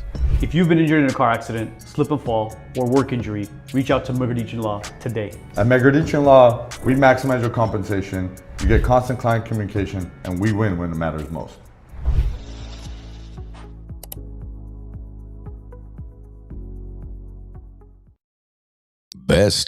BestCarAccidentAttorney.com. See that? did you see the size of his? He better cut me a check for the fucking for This the guy promo. just wants, what are you, credit whore? What is this? And- Credit Just want hog? those credits. See, and then, baby. see this, and then they say, why do these fucking Yeah. Guys, I got Armenians want- drunk with power. I got a free watch. I got a gifted watch today. I'm feeling good about myself. I'm feeling like I'm making moves. I'm doing things. If Megeredchian Law wants to help out another Armenian content creator, just by support, a follow, a share, a whatever. I don't need much. I'm just saying, guys, it was a joke. I don't need to cut. I don't need to check. Alex, John, I'm proud of you. Sharnaki, in your law career, we're all here. God forbid if something happens, I'll give you a call. You know what you could do? Go support Alex's new tacos place. It's on Glenoaks again. Actually, we'll put up the address It's right next to his right office. next to his office. Vito's Tacos. when Alex starts supporting my post, that's when I'll go eat his tacos. Shut How about up. Shut up. Look at Anyways, this back to what I guy. was saying. No, John. wait. We got to plug this in because do you like birria tacos? I do. Okay, I'll actually go check it out. I'll do a It's video the on it. best birria tacos. Really? Yeah. Yeah. What's it Hands called? Vitos. Vitos? Vitos. I'll tell It's you. right next to Megeredchian Law building on Glenoaks and what is Muy that? bien. Yeah. Palm. 240 North Glenoaks Boulevard, Burbank. Vito's Tacos. If you like birria, by the way, their egg roll birria. Yeah, egg oh my roll's God, amazing. bro. Egg roll birria? Yeah, bro. I like a good egg roll, dude. And imagine like the And you should do a segment on it, Mr. I will. Nigel, man. Ooh, yeah. We Yeah. should do that, Yeah. There you go. bro. The egg All of roll us. with the beef, Call us there. We'll come with you. with Yeah. the shredded beef inside, and you dip it into the beer. Oh my god, I can't wait for next Wednesday. We're doing it. Anyways, Anyways, go ahead. what the hell are we talking Vito's Tacos, baby. Vito's Tacos. about? Vito's talking. Yeah, whatever. Anyways, back to this. Every Armenian, if you've been to a Chinatown, to a Little Italy, to a Little Bangladesh, I don't know. If you've done all that stuff, I don't want to hear any negativity about the Armenian Museum or if the city wants to dedicate an entire street and build a little mini Yerevan there. If any other community do it, we would love it. We would Look, go there. We would you- take you don't- Instagram but you don't photos. need But a when we si- do it, you don't need a it's an sign. issue. You don't need a sign in Glendale saying the biggest Armenian blah blah blah blah blah. Look, Glendale itself is a landmark, and everybody knows that the biggest Armenian community lives in Glendale, from the Rafi's places to Artsakh Street. I mean, majority of four of our council members are Armenian. Aper, look, one thing I've learned, it's the same reason why I made the videos I made about Nick Shirley and Randy Fat Ass Fine and Dr. Boz. Sorry, I'm being very, I just feel like, guys, a new cigar lounge, it brings like a dark side of me. Like, I just feel like this is like the boys' time. Anyways, the reason why I made the videos and I acted the way I did and I responded to them specifically, I've learned this one thing, especially in basketball. Do you guys know what a punk test is? No, In When you go in basketball? basketball, No. when you go play basketball in like a park. no. There's this thing called the punk test. A friend of mine in West Phoenix taught me this when I would go play in a rougher neighborhood with him. He would go, bro, I know you're a tough guy. You get into fights, whatever, this and that, which is good because I don't want you to be friends with any of these guys. And if they try to punk test you, you check them immediately. And I go, what's a punk test? He goes, they'll start small. They'll like either step on your shoes, elbow you in the stomach. They'll test you, right? You don't respond in that moment. They're going to hold a gun on you in the parking lot and rob you because they saw you're a punk. They can step on your shoes. They can elbow you. They can treat you less than a man, and you allow it. So you're probably not going to react in a way that would scare them if they held a gun on you and said, give me your wallet, give me your shoes, give me all your shit, and then drive off. And I was like, yeah, okay, good. Wow. I'll if I'm ever punk tested, Good thing I stopped playing basketball. Exactly. Were you 6'8" at the time or 6'9" at the time? I was 6'9" at the time. Okay. Very just a sweetheart He's of a been boy. 6'9" since 4. Since I think freshman year of high school, I was 6'8". But anyways, not the point. The point is this. Can you dunk the ball, by the way? Now? Have you ever? Oh yeah, I was throwing it down, bro. Vince Carter. Barely. I was dunking. Now you got to give me like a few months. I got to You didn't hurt your meniscus or anything? The hell? No, dude. Guys, I'm built like an Armenian warrior, dude. What are you guys saying? Because we have a friend who pivoted his foot and then he had to have meniscus surgery. I don't know what that's about. His soccer cleat grabbed the grass the wrong way and that's how he tore his meniscus. Oh yeah, because it was a cleat, grass cleat on a turf. Turf, yes. Which you're not supposed to do. You know, you could end up tearing come your on, meniscus. Every soccer player knows that. Inside joke, I think. Guys, can we put the AC on, bro? I'm like, yeah, Andy, can we turn the AC back on? I'm like, You're gonna hear the buzzing. That's okay. it's like freaking 97 degrees here. Yeah, it's because the building's built in 1918, and there's no insulation, and it's all lath and plaster. What do you guys think about the It's not on hantavirus situation? Wait, hold on. Levik asks, so we'll get into the Honda virus. 2 questions I'll answer. Levik asks, I like Levik. He's a sweet boy. First of all, where did I get the Sweet boy? He's only 20 years older than you, or 10 years older than you. You look great, Levik. Anyways, the watch, as he said, who sent me the watch? Nathan Trafford of Trafford Watch Company. Bro, I don't think Nadal advertises Richard Mille as much as this guy does. Richard Mille is the tackiest, Djokovic with ugliest Rolex piece of shit watches. This is a Nathan Trafford original. This is a discontinued watch. Like I said, he can't even get this anymore. Are we getting anything because it's out not of his this new advertisement? season. You're getting. Am I getting anything for Alex? Am I getting anything for Alex? Exactly. Why are you guys so thinking about getting a You payoff? get a free egg roll. How about that? Anyways, so gentlemen, this is the Nathan but Trafford. you can't dip it in the beer. Yeah. Eternal Sky. Eternal Sky. Like I said, special edition. First season of he's on his second season of the Crossroads. And then to answer his second question, why are you going to those places? You would go because that's where the best basketball is played. Sorry, if you want to be a good basketball player, you got to go where the good basketball players go. Yeah, why are you going to those places? That's exactly why. Because I'm not afraid of nothing, Levik John. In my teen years, I loved playing against guys your height. Not that there were very many back then. Actually, You're asking me why would I go to those places? Yanni, I would be scared. you guys want to be left alone? You, Levik? Yeah, you want to get a room? There's a Motel 6 down the street. Everything he makes into gay stuff, and I don't get it, but I like him as he's a good guy, even though he betrays me from time to time. Why are I you love gay? this guy to pieces. Why are you gay? Why are you? I'm not going to get into Why it. are you- In the beginning, In the beginning. All right. So, what was it? Hantavirus, right? Yeah. Yeah. Okay. So this. Andrew, I don't think you turned it on, buddy. It's or maybe you turned on the heater. Is it on? It's menopause, There we bro. go. It's my menopause. That's what. Hold on. What's that? What's it? Is it on? Okay, yeah, it's on 70. That's 70. good. Okay. Oh, Okay. So there we go. Yeah. Now it's this all the this mics. Open your legs, man. this Armo Dub, no, you don't need to pay to get your comments read. Gankit Bernam, I'll read it right now for free. That's the type of guy I am. no. He. What does it say? Wait, what is We what is have one of we have a few comments Okay, actually. what is one of Arno Dub's or Armo Dub's comments? Sorry, Hold on, I'll tell you right now. go in there really quickly. I want to see. Here we go. Oh, jeez. I can load it for you. Okay, it's all media biased towards Armenians. It could be a single person committing a crime.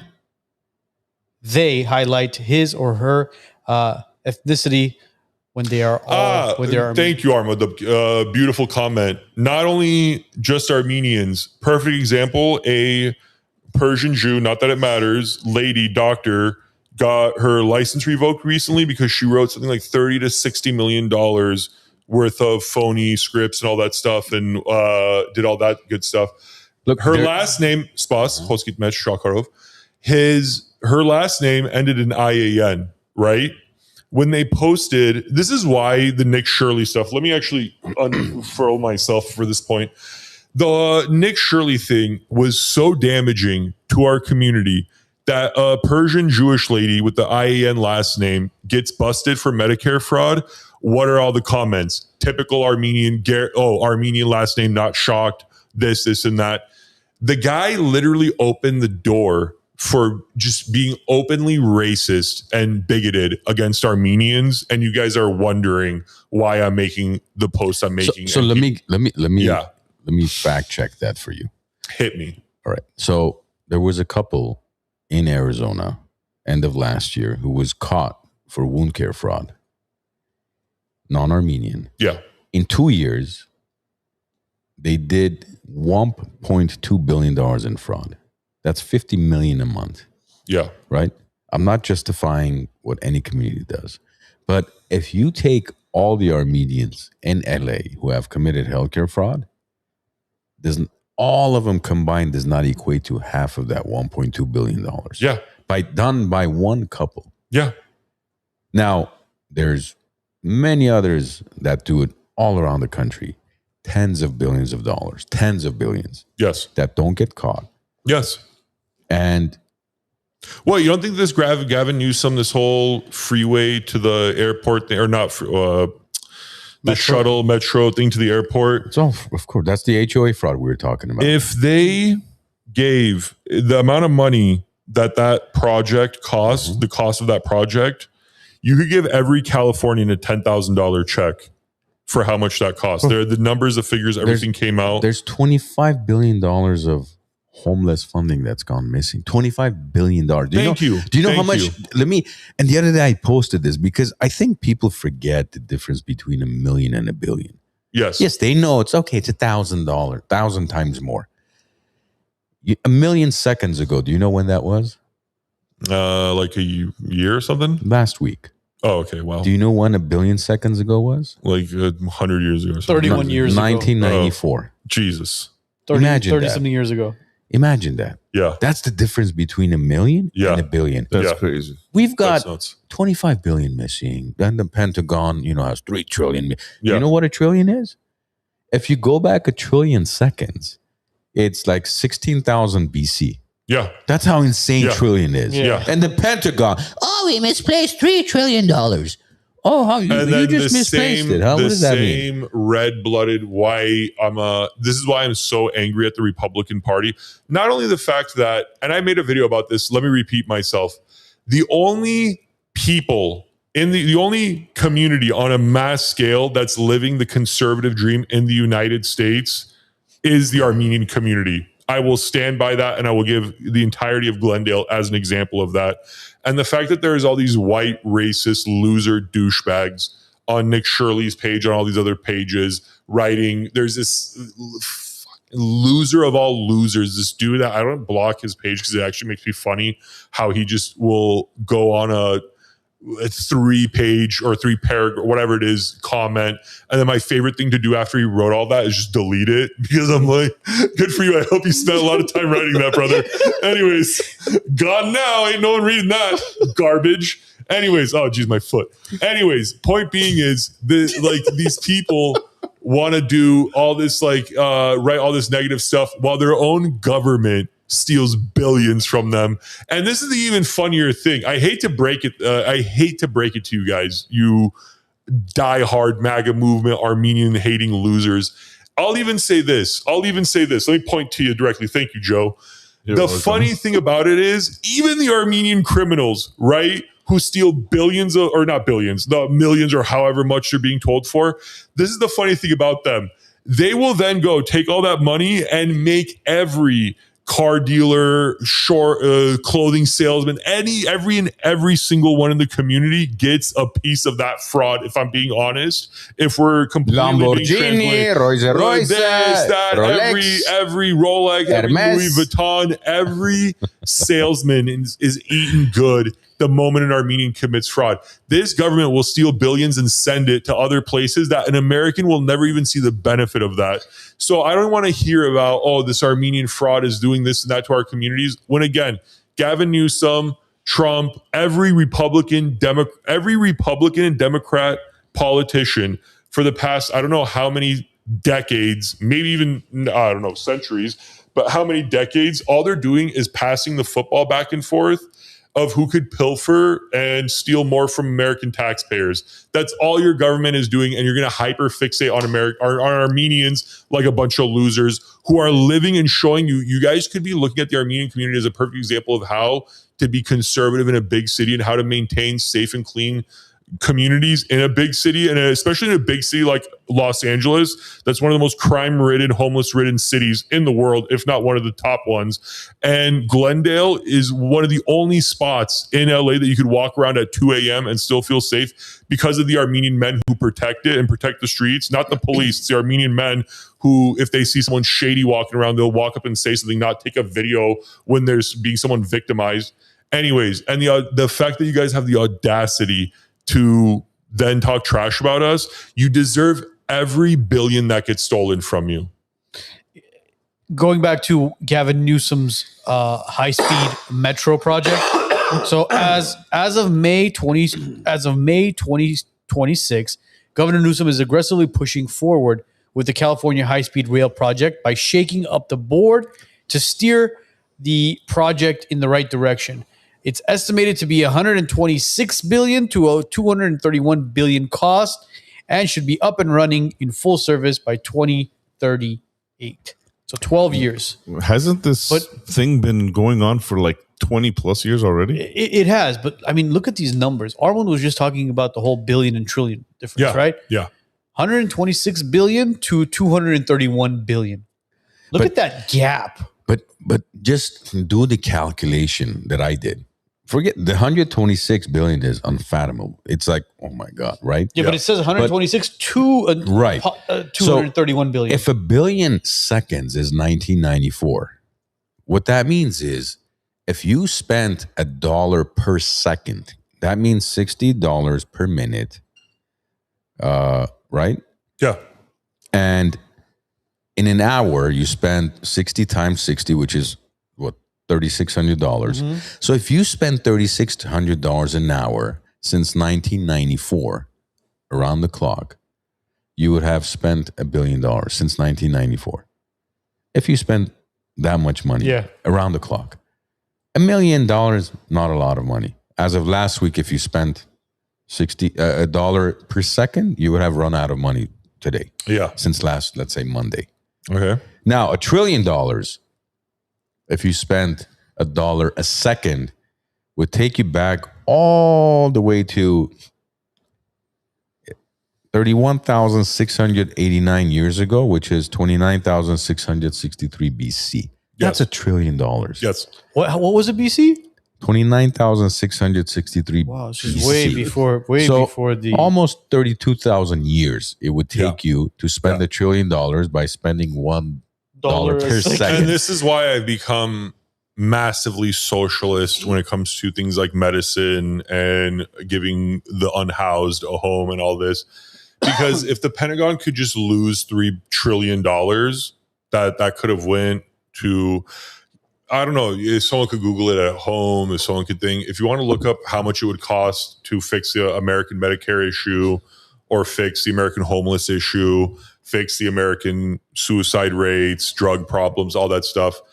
I think if you added every single issue that plagues America right now, and you put all of those services together, what it would cost to get rid of that, I still think it would cost less than $3 trillion. Dude. And the fact that our country or the people of this country don't focus on that, and again, focus on the Armenian community, is another just reason why I've become so ardent about what I fight about and what I speak about. We've talked about this fraud dozens and dozens of times. my theory on the whole Elon Musk and the Doge that was out and about hired by Trump. Yeah. You know what my theory is on Doge? What? I think when Musk began to dig into the government to find out how much money was being wasted, Yes. I think he got into a rabbit hole that he wasn't expecting. No. Yeah. And he said, dude, you know what? I don't want to be part of this. Yeah. Screw this shit. Yeah. And he walked away from it. Or he was willing to possibly expose it. And they said, if you expose this, you will be taken out.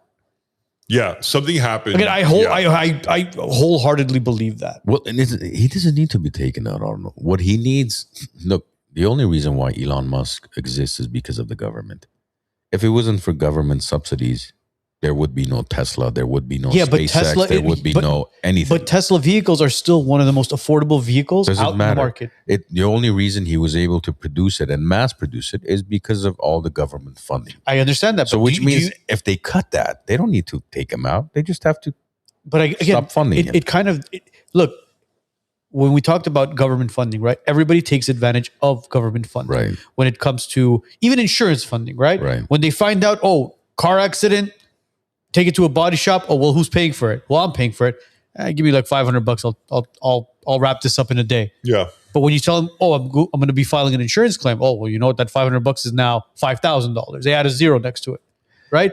And I think the same thing could be said about Elon Musk and Tesla. And again, this isn't me, stroking Elon Musk at all. It's just me saying that, all right, you know what?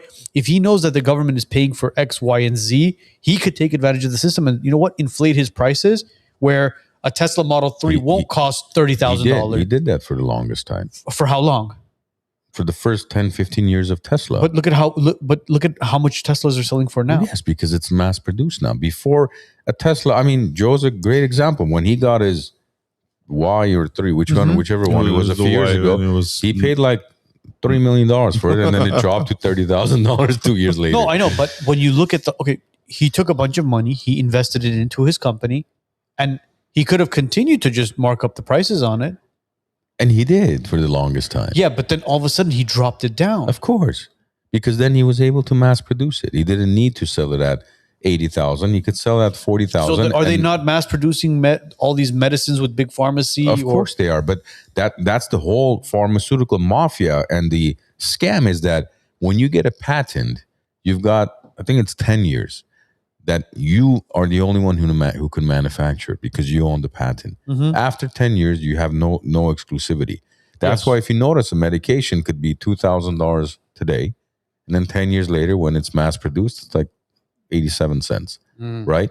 That's the reason. Because they dump hundreds of millions and billions into research, and they get that exclusivity in return to capitalize on it, make money, and then everybody else can sell the best thing to happen to medicine historically is introducing capitalism and medical work in the same sphere. It's the reason why so many surgeries in America that used to cost $10,000, $20,000, $30,000 now cost, I think, $1,500, stuff like that. When you introduce capitalism, it's why the Canadian medical system, all social healthcare, whatever systems, they're all either failing, have massive lines, or don't innovate, or don't come up with anything new, because you're not incentivized to create or to be the best doctor. It's why the best doctors in the world are all here. So if you look at the best top 10 world hospitals, right, I think half of them are in America. Yeah, but the issue with that is, for example, one of my good friends is a world-renowned, very well-known surgeon. Do you know how much he was getting paid, reimbursed for gallbladder removal surgery? How much? What do you think? Like, your dad's in medicine. He's a doctor. Mm-hmm. So, what's your best guess for a gallbladder removal? 500 to maybe a couple thousand. $267. Holy smokes. He could deliver DoorDash for 4 hours and make more than that. Yeah. And as a surgeon who studied in... Where is this? Here in Glendale. Oh, okay. A surgeon who studied in Russia, yeah, and studied in the US. Okay. So both He's got, that, I guess, Soviet communism education and Western education. Okay. Brilliant surgeon, but $267. So he stopped doing it. He's like, it's not even worth my time. No, it's not even worth the Like, I mean, you go to school for 27 years to become a surgeon. You're not just a doctor, you're a surgeon, so you could get reimbursed. I would be embarrassed to even deposit that check if I was a surgeon. Like, what is that for, sir? Well, I did 4 gallbladder surgeries. Oh, and you only made $812. Sir, the check bounced. That's exactly. So bad. I mean, Well, bro, then you have other doctors. $25. Well, dude, There we go. I'm not lying though. That's what it is. Check bounces, you owe $25. Go ahead, Matt. Sorry. Raymond Matt. Yeah, what basketball league? Okay, off topic. My fine gentleman, does the Tall Armenian want to join a basketball league? If you are any way affiliated with Ararat, I am not interested. No, he's I not have affiliated a with Ararat. He's lifelong beef with them. So no, but yeah, any other organization I would be down to play with. somebody read, who is this? Armo W says, do I have to donate to get your comments? Yeah, We read it already. We read the We read comment. that one. We read the comment. Clearly, nobody's donating and their comments are being read, so no, you don't have to. Do you guys want to touch a little bit on the Hanta virus or any of that Yeah, stuff? but did you guys hear the data center they're building in Utah? How big, how massive that? You know how massive the data center is going to be? What they're going to store there? No, if I tell you, again, it's hard to comprehend the size of How this. many acres is it? 40,000, No. What? Man. 62 square miles. No. Of data center? Yes, In where? Utah, you said? Yeah, they were having issues about the water rights or whatever. Okay, so I think they didn't have enough extension cords. yeah, bro, 40,000 acre project. Do you know what 40,000 acres is? It's basically two and a half times the size of Manhattan. Caught it again. I caught it again. Guys, don't put me in a corner. Why can't I sit in the middle next? Put me in the middle. Come sit on my lap. Come on. Galisa. Ari, opari gir, Ari. I feel like I look so How did dumb. you Hey, fit- is how did Joe, you stop fit- doing the 3 shot. I look this fat and I is look great. dumb. This Is GW gigawatts or Gigawatts. or gigawatts? Gigawatts. Not gigawatts, right? Giga. No, Jigga. It's 9 gigawatts, I think, right? Is that what it is? 9 gigawatts of a full build out, 40,000 acres. It's two That's and a like- half times the size of Manhattan. That's 40,000 football fields, basically. That's like, I mean, how big is Armenia? How many square miles? I don't know, but basically it's it also has a hold on. How does Utah even have that type of space? And Utah's massive. how long is it going to take for you to build so that? 1,200 1,200 acres of military and state owned property. I don't know. I don't know where they're going with all these data centers and how do. Mass surveillance is one. Yeah. thing to talk Yeah, but about. how about the energy to operate a damn thing of this magnitude? How much energy does it take? 9 gigawatts. No, but I mean, they can't even mine a single Bitcoin without a city shutting down. Power's going out. And That's what's scaring everyone about these data centers and these AI centers is the amount of fresh water that they drink and they use decimates. There was a guy who did a video recently in Texas where there's a data center nearby. All the swimming holes, all the local small creeks, lakes, they're all dried up now. and I think that's one of the things that Elon Musk is also going to change. He's going to build data centers in space. Okay. Which shouldn't. Well, okay, what? It's not going to take up any of that stuff. It's not going to Very good require for him. water. He should be in jail, right? Or he should be being questioned by the police right now. This guy really has. You pulled the handbrake on that one quick. Yeah, I you should did. be in Yeah, jail. Yeah, Question. yeah. There's no yes and. I'm not going to improv that. No, I'm very angry at you. That's Have you voted for any politician in the last 15 years? up it. I didn't know about any of this in the last 15. This was like all When did you rumors and learn about hearsay. Everyone was like, "Oh, Alex Jones is a crazy person," and then it came out and it's like, "Oh, Alex Jones was like on the money the whole time." Dude, that's what I'm harping on. I'll make this entire podcast about this. Okay,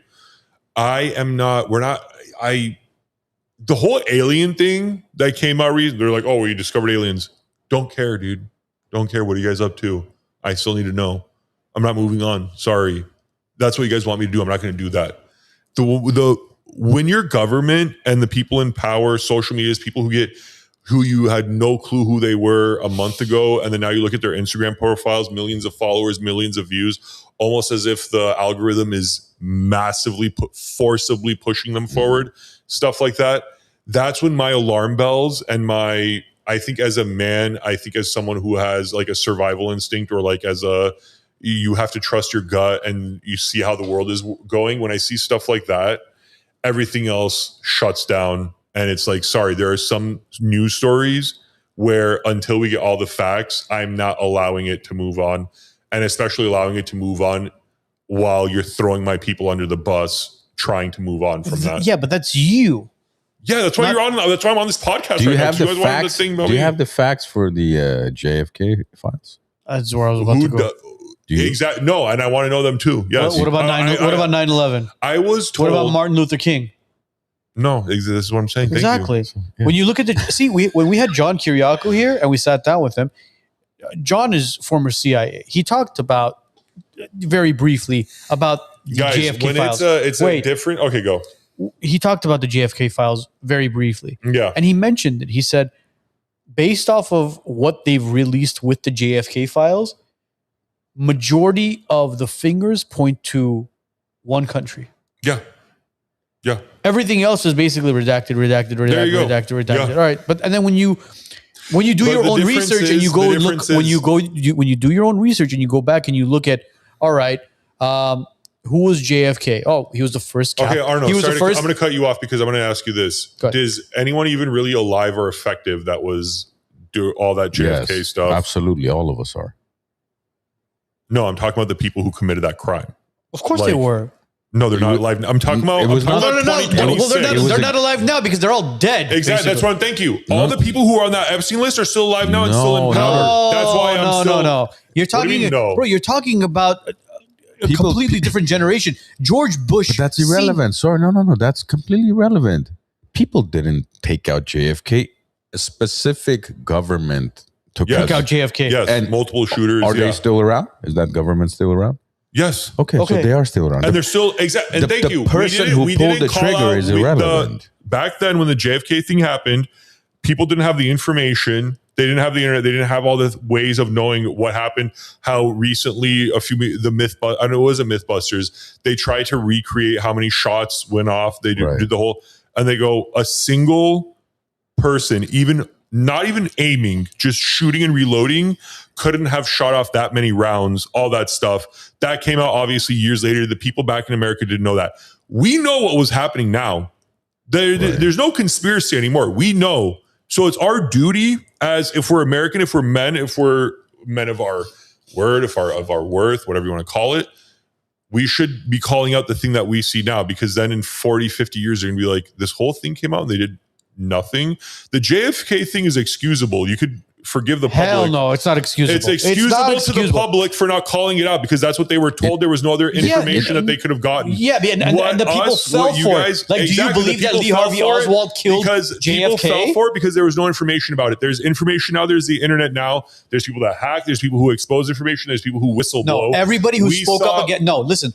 Everybody who spoke against what happened to JFK was silenced. That's what it was. So why are you trying to silence me now with this whole listing? We're not. We're not trying to. We're not. No one's silencing you with it. We're just saying don't expect much out of the Epstein file. Do you believe that Lee Harvey Oswald killed JFK? No. So then why'd they kill him? Because he wanted to call out certain countries for their atomic bomb. Bingo. Yeah. So they took out the president, and then they took out whoever they thought was a threat. They made up a story which the masses and again, believe. God knows who was involved in the actual shooting, that those people might have been taken out that we didn't even know about. I mean, look at it. When was WikiLeaks? When was that? Like I don't remember when WikiLeaks Levik, was. I have two G-Shocks, by the way. I have the Casio and the DW 5600. Do not act like I don't know my watch ball knowledge. 20 years ago. Sorry. Continue. WikiLeaks was founded 20 years ago, right? Yes. And he leaked a lot of information. Yes. And he's still, where is he now? I don't know. Is he in Sweden or where is he now?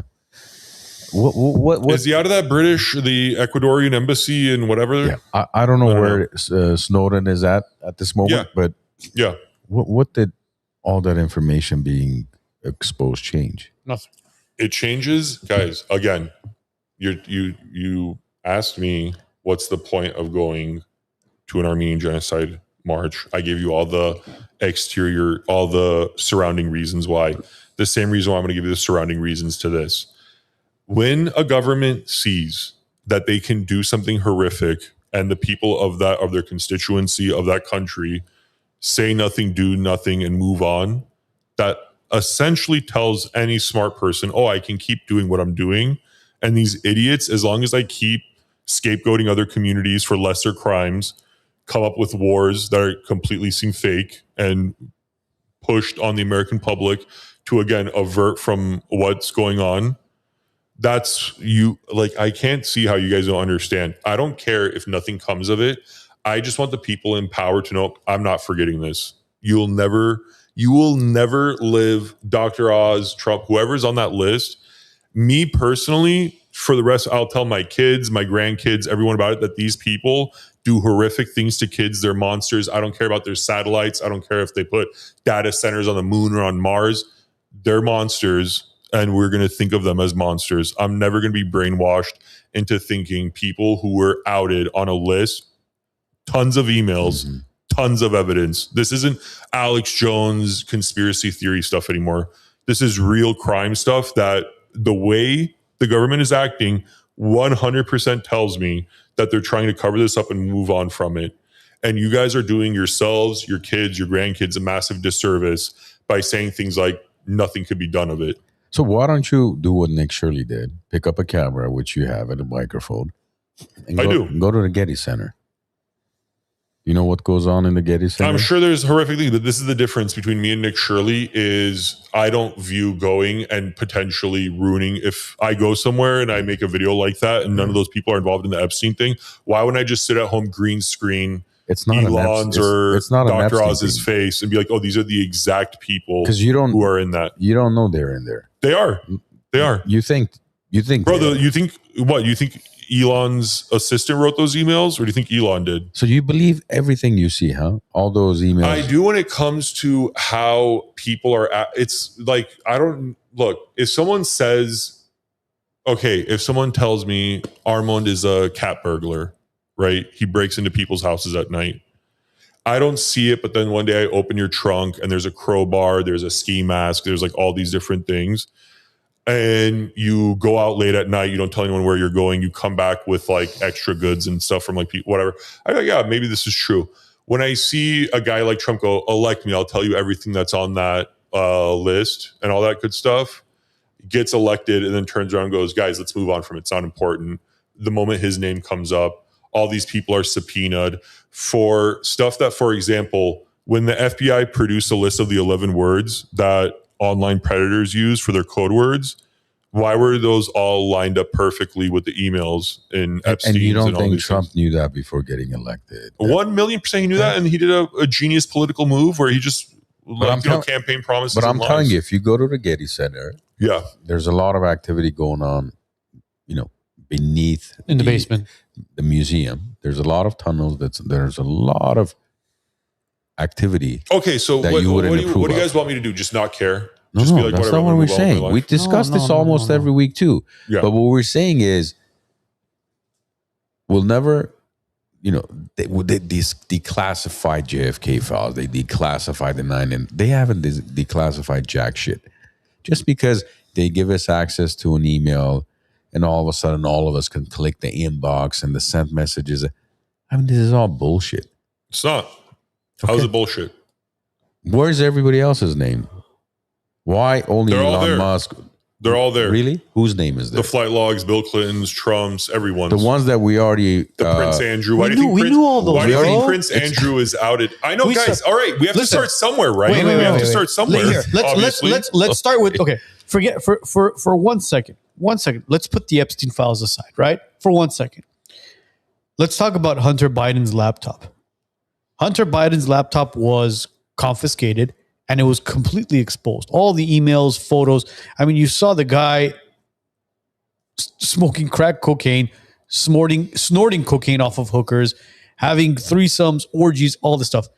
Why isn't Hunter Biden in jail? He was in La Cañada having ice cream. He's politically. He was. So listen to this. He's politically protected. Hunter Biden, a man who was on camera having multiple orgies, doing illegal drugs, is politically protected. And you're here telling us that, wait, let me finish. Wait. Are you saying I'm defending, or do you think I don't think Hunter Biden also belongs in jail? No. Wait. See, when you cut us off and you jump to conclusion, that's where because things get misconstrued. No, that's the fact. He was politically protected. I don't know why I can't say those words. So you don't think that the people that are on the Epstein files or Epstein list or whatever the hell you want to call it are politically protected? Yeah, and they shouldn't be. Well, I gave you an answer. Do you think that answer? I like the answer. I'm giving you a realistic answer, and I'm agreeing with you. Yeah, I'm agreeing with you. Do you not think? You haven't. Hunter Biden was in La Cañada eating ice cream. Joe Biden is allegedly buying a house in La Cañada. Did you know that? I mean, I assume I don't. That's why he was there. Is that why he was there? Joe Biden is allegedly buying a house in La Cañada. Not surprising. I mean, the guys, all these politicians, Nancy Pelosi, the list goes on and on. Why is every congressman with $100 and something $1,000 a year salary worth hundreds of millions of dollars? There's also that. Guys, like, I don't know what this is. I'm trying to let you know, okay? Our community is being attacked because they want to take attention away from another community and their infinitely more horrific crimes. And then you guys are saying, you really think that 200-300 hospices they're going on after is how they're going to distract the whole world? No, they're going to distract the world by doing the Armenian hospice thing, the Somali daycare thing, the hantavirus thing, really? The Iran war thing.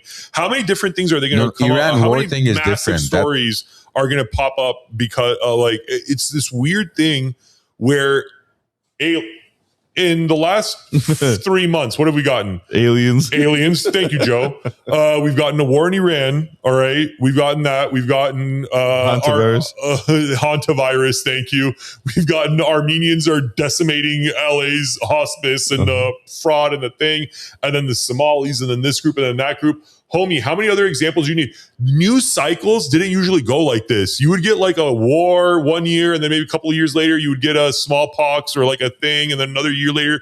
It wasn't this radical push of like, now we're in a war, you might be in a draft, and now, like no one gave a shit about that. Everyone's still thinking, aliens, holy shit, there's aliens. And it's like, why are you guys doing this all now? That's so weird. What happened 3 months ago? That now all of a sudden, all of these things need to be talked about, and all these things need to be happen. Every single military advisor told Trump this would be a stupid idea to attack Iran. And obviously we're seeing the end result of that. But again, we're entirely missing the forest for the trees and whatever. But you still haven't been able to mention one name that we didn't suspect in the last 10 years. Why? What is that even? What's the point of that? What do you mean, what's the point of that? Because I'm telling you, these are all the guys. You want to know some random name? They're all the names at the top, brother. Those are the people those are the names. Those are the same names. That's we've why known it's for 10 important. years. If this was a group of white meth addicts in West Virginia doing this childcare ring, I'd be like, yeah, who cares? Just throw them all in jail. Who gives a shit? And when it's the most powerful people in America, England, the list goes on and on. No, that's the problem. It doesn't go on and on. It's Saudi Arabia, Turkey, the list goes on and on. No, it doesn't. You still haven't been able to name that King Solomon, the Trump, everyone in power. Armand John, what are you? We suspected those names for the past 10 years. Good. And now there's real evidence against them. No, there isn't. Yeah, there is. I'm not understanding the argument here, though. The argument is confused. Whatever you think that was exposed to you, all of a sudden, the 3 million emails, they didn't expose jack shit. Because you can't name one name that you did not suspect in 2015 or 16 or 18. Tell me one name. What's the upper? This is the weirdest philosophical argument. It's not the weirdest philosophical. Because they're just. How about this? The fact that all the school photos that were taken of kids was essentially a fucking what is it called? A modeling. We covered this. We covered this. Yeah, you guys. Thank you. You fucking covered it. Yeah. So why are you asking me? My childhood photos are on some fucking pervert pedophiles. Excuse my language, guys. I don't know I'm cussing so much. Are on some pedophile's hard drive for him to potentially see if he wanted to kidnap me and do God knows what. And you're asking me, can you name me people? Life Touch, perfect example. The people, the heads of that, who knew where those photos were going to, that would be great if those guys could all be sitting in jail. Peter Thiel. Dude, how many more up there? Like, I'm so confused. What do you want me to do? Do you want me to?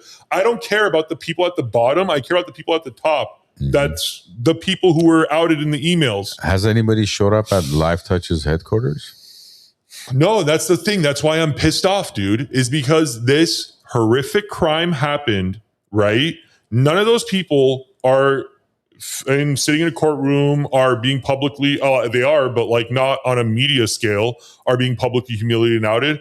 But what am I seeing? Oh, I open this little douchebag's Instagram and I see thousands of comments of anti-Armenian stuff when 2 weeks ago, white dudes, and I wanted to make a video about this, and I might still do it, to all the white people writing, why are there so many Armenians in fraud? Why are there so many white people on the Epstein list? Let's talk about that, right? So it's like we could always throw this thing back and forth. And the one thing is, again, for the maybe 10th time I've said this on the podcast, I don't want my people being insulted and thrown under the bus when you guys, the people in power and people like Nick Shirley and Dr. Oz, did infinitely worse. That's my Nick point. Shirley was nobody of power, and he still isn't. He still isn't, but now he's giving people a prime place and a safe environment to be as hateful towards Armenians as possible. So create. Why doesn't an Armenian create a space? I am to be hateful towards whatever other industry. No, or, I'm creating a space where I'm letting these people know, yeah, you could attack my community, but there will be an answer for it. And Nick Shirley, the whole thing about his family, I will be making a video about that.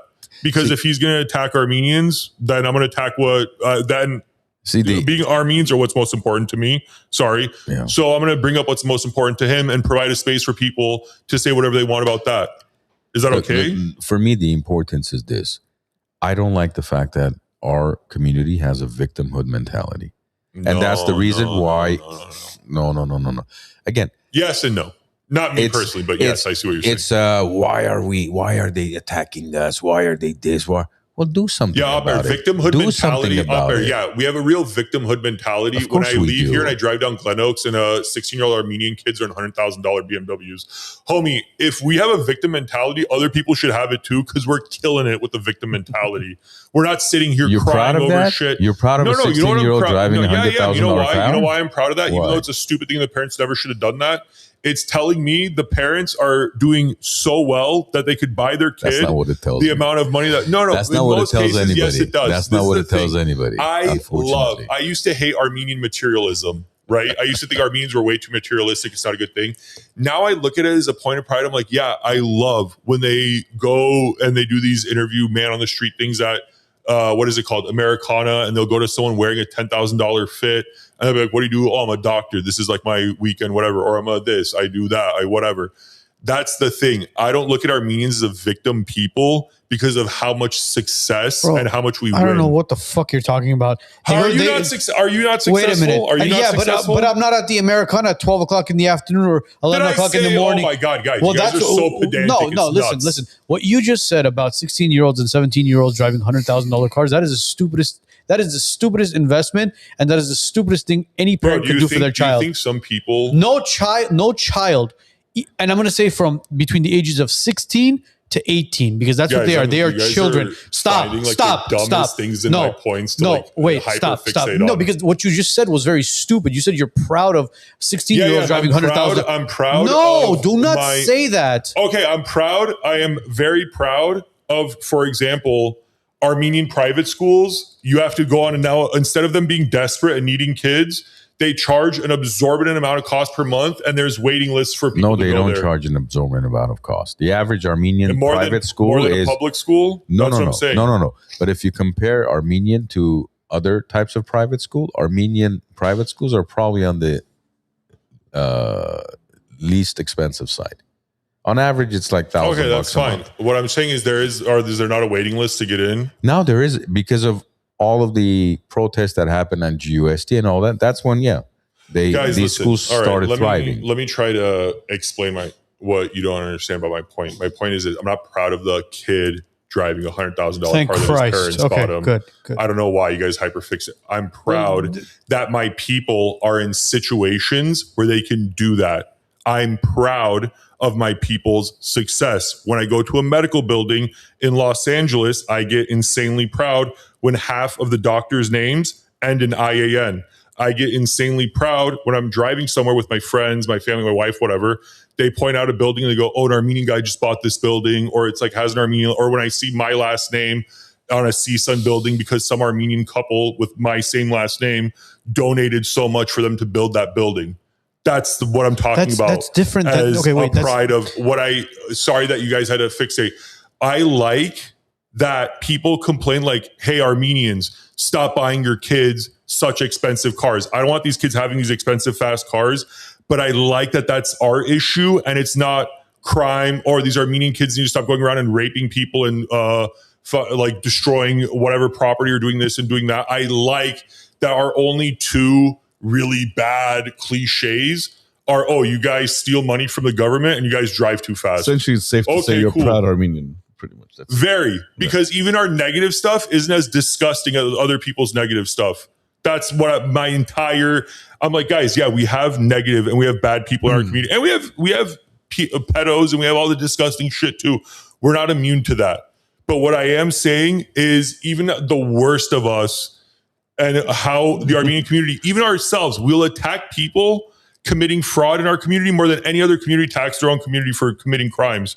We will literally make fun of Armenians when they built that FBI headquarters for fraud, where we like, oh, the FBI is racially targeting Armenians. And no, what do we say? Love and on them. Whatever. We were doing it way too much. Now they're busting us. They're teaching these Armenians that are coming and committing fraud. It's not a good thing and that they know what the fuck we're doing now. That's what I'm saying, guys. I know we have our bad stuff too, but the good grossly outweighs the bad. And if numbers and FBI statistics kind of show it, living in America in a city full of Armenians, you're in the top 25 safest places to be in America. In Los Angeles. I think you're completely twisting what we're saying as if like we're claiming Armenians, our community is bad and we're, there's more bad things. That's not what we're saying. All we're saying is when it comes to the victimhood mentality, right? Instead of complaining about Nick Shirley or Dr. Oz, why doesn't one of those Armenian doctors that you're so proud of become the next administrator of CMS or the next administrator of CPDH or whatever, why don't you become the president of the United States, bro? I can't. I wasn't born here. I wasn't born here. Okay, those people either have they can only become the councilman of Glendale. That's it. That's all our potential. No, we could, and that's the other thing, and that's actually a big problem. I do want to talk about Armenians. We need to stop doing this thing of because that like the same Armenians that harp on what kind of car you drive, how much you're worth, how kind of car you live or house you live in, all that good stuff, are the same Armenians that will turn around and make fun of an Armenian who gets into the weed game or gets into fraud or does whatever they do. And it's like, bro, you basically conditioned an entire generation of young people to think, oh, my entire value is attached to the car I drive, the clothes I wear, the house I live in. But then you get mad at me and you make fun of me for getting there faster than everyone else using whatever means that I thought were possible. And most of the time legal. I'm not talking about the fraud guys, but the other guys, like, for example, the people in the weed game that are doing it fully legally. Armenians will make fun of them. They're like, whatever. He's like bullshit guy. And you're like, dude, this guy makes like 100,000 over a month. And on top of it, he's doing everything that he's buying the car, driving or wearing the clothes, living in the house, all that stuff that you make fun of other people for not having. But now you're going to make fun of this guy. That's what I'm saying. We're in this weird loop of we've completely bastardized ourselves, through materialism, through having these bullshit goals. Instead of telling your kids, like, this is the thing. In one thing I'm very proud of the Phoenix Armenian community, the guy in the community that was my best friend's dad was one of the most respected guys in the community. Guy was a mechanic, hardworking mechanic. Why did every guy in the community respect him the most? He was the first guy at the OGU meetings, whatever. I'm not saying like Dash Naksakan is a guy, I'm not defending, but he was the guy that literally put all the work in for the community, for us to have a community center, all that other stuff. That's why we respected that dude. If he lived in LA, I think people would have been like, spot up, bananum, like mechanic, SN, doctor Elner or whatever. And you guys would have shat on him and disrespect him in another way. Right? What? I know, and I know because I've seen it. Bro. I've seen the amount of shallow, bro. I'm not saying which family member, but me as a guy, one of my buddies came, dropped me off. A girl there, whatever. No, I'm not saying family. An acquaintance, let's just say, looked and goes, "Oh, he's only driving a 320 or 320i or whatever, like a 3 Series." And I'm like, who cares? Then BMW, because Arizona, whatever. We're not like that into a car or whatever, like this BMW, that. I'm like, no, it's a nice BMW. Why are you shitting on it? It's a base level. Yeah, but who do you blame for that? The parents, the culture. Okay. The same parent that's who what was I'm proud saying. of his 16-year-old driving a $100,000 car. No, and that's what I'm saying. I'm not proud of the kid. I'm proud of the fact that we've gotten there. The problem is we were always, look, leasing a $100,000 car shouldn't be anything you're proud of. Forget I said the $100,000 car. The whole point of that was I'm proud of the adults in the room that could make that situation happen for their kids. While other parents in this country struggle to feed their kids, listen, Armenians are being made fun of because they're buying their kids $100,000 cars. That's my point. The one thing our culture needs to do, and I've been seeing this more and more, especially since my kids are attending elementary school, is people, our culture, they need to talk to our kids more. Yes. They need to have conversations with our children more. Unfortunately, that's not happening. And this is a very, it's going to be a very, very bad ending if it continues this way. Yes. Because what's going to happen is you're no longer going to be raising your children. The school system and very bad influential people are going to be raising your children. And God forbid, the internet raises your children. Because if you can't instill the right morals, values, and principles into your children, somebody else will instill their morals, values, and principles. Thank you. And then when your child rebels against you and says, well, Donnie online drives a 340 M package or M3 and blah, blah, blah, blah, blah, blah, blah. And they begin to keep up with the Joneses, or in this case, keep up with the Kardashians. Yeah. Then you'll have two hands and you'll smack yourself and be like, oh shit, I fucked up as a parent. Yeah, no, I'm not saying, look, the hardest part we got done. The hardest part of life, Armenians got done. And that's the survival part. And you know what they're doing now? They're saying that I didn't have it. Let little Bobby have it. No, that's wrong. No, it is wrong. And I agree. I would, but that's what's happening right now. If you had the means and you knew, okay, I could afford to buy my kid this, but all the risks and all the things associated with it and still doing it, yeah, you're not a good parent. I 100% agree with you on that. But what I am saying as Armenians, we got the hardest part done, and that's becoming successful, and that's elevating yourself above the survival of just paying your bills and doing all that. Most Armenians have accomplished that. The easy part now, the easiest thing now is a mental shift. Okay. If you've made it to that level and you see your kid is super like mature or is talking about, so-and-so's son wears this, so-and-so son drives that. Why don't I drive that? Be like, okay, love Marta. Is he a good man? Are they a good family? Would they make you proud to say, would this guy, your friend that was in this car, in this clothes and like whatever, if he spoke for you and he spoke for Armenians, would you be proud of them? Or you could say, did he earn it? Did he earn it? Did he go buy it? Did he was work it with mommy and daddy's credit card? Yeah, did he work hard for it? You can do it too. Yeah. All you got to do is work your ass off and you could accomplish it as well. Yeah. Buy it when you're 25, when you're 30, when you make it, and see if you still want to drive that fast. You know what I mean? Because right now I'm past that age where my parents never bought me. Massively. I love my parents. They've always helped me out through life, whatever. The one very kind thing they never did for me was buy me a go-kart I desperately wanted in 3rd grade and help me buy a fast car when I was 16, and both for the same reason. Because like, you'll get hit in the street and die in a go-kart or in like a fast car. They had the foresight to see that. But yeah, in Glendale, I see our biggest problem is instead of the parents turning around and being like, okay, yeah, he drives that car, but who cares? Look, is he better than you? Is he smarter than you? Is Put he the this car than you? aside for a second. I promise you. I'm saying though, just the materialism in general. It's we are going to see more and more kids in this particular generation, meaning between the ages of 17 to I'd say maybe 26, 27 years old, being more of a failure than a successor. And I'm saying this just because these kids have become more and more lazy. And I'm not only talking about Armenians. I'm talking about throughout the entire of course. United States, entire world. There's a lot of kids that are very, very lazy and they don't want to do anything. Everything has to be handed to them. Yes. And with AI being integrated now, it's just going to make them even more lazier. Oh, there's Lack of communication, social skills, networking skills. Dude, we are doomed unless people begin to really wake their kids up and be like, hey, listen, how was school today? Yes. What did you learn today? Yes. What can I help you with? Let's go. You know what? And you know where it comes from? Sitting down and having dinners, breakfasts, and meals together. Yes. And we're all guilty of it, man. When we have breakfast with a family on certain weekends, it feels good because we sit down with the family. We have an amazing conversation. And then when we don't do it, you see that kind of separation take place where you're just like, damn, when was the last time I actually did sit down with the entire family, had a meal, and had a great conversation, all of us together?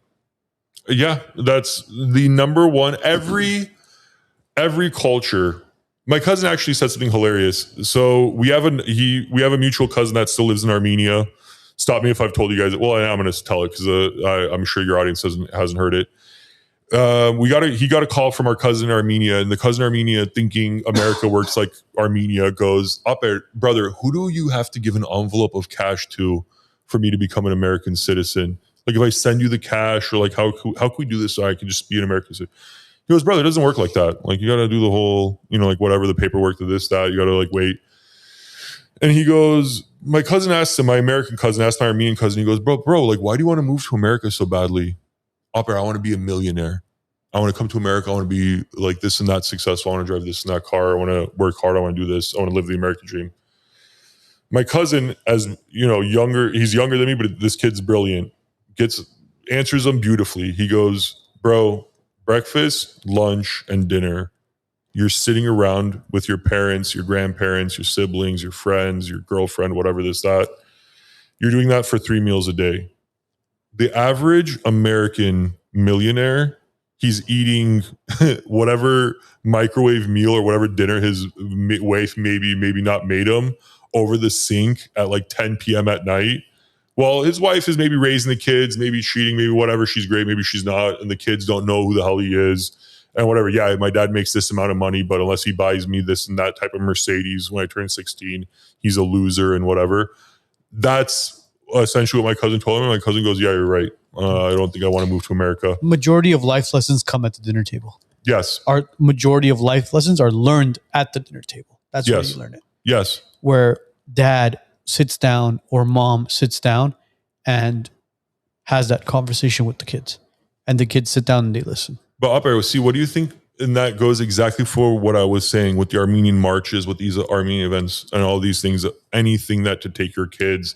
If there's a group of Armenians, and this goes for every group, if you're Mexican, go to Mexican things. If you're American, go to America. The important lesson or the important thing that your kid learns isn't, oh, we got the Armenian genocide recognized. It's, oh, wow, I could be around all of my people and feel so safe, feel like I belong. Recognized by who?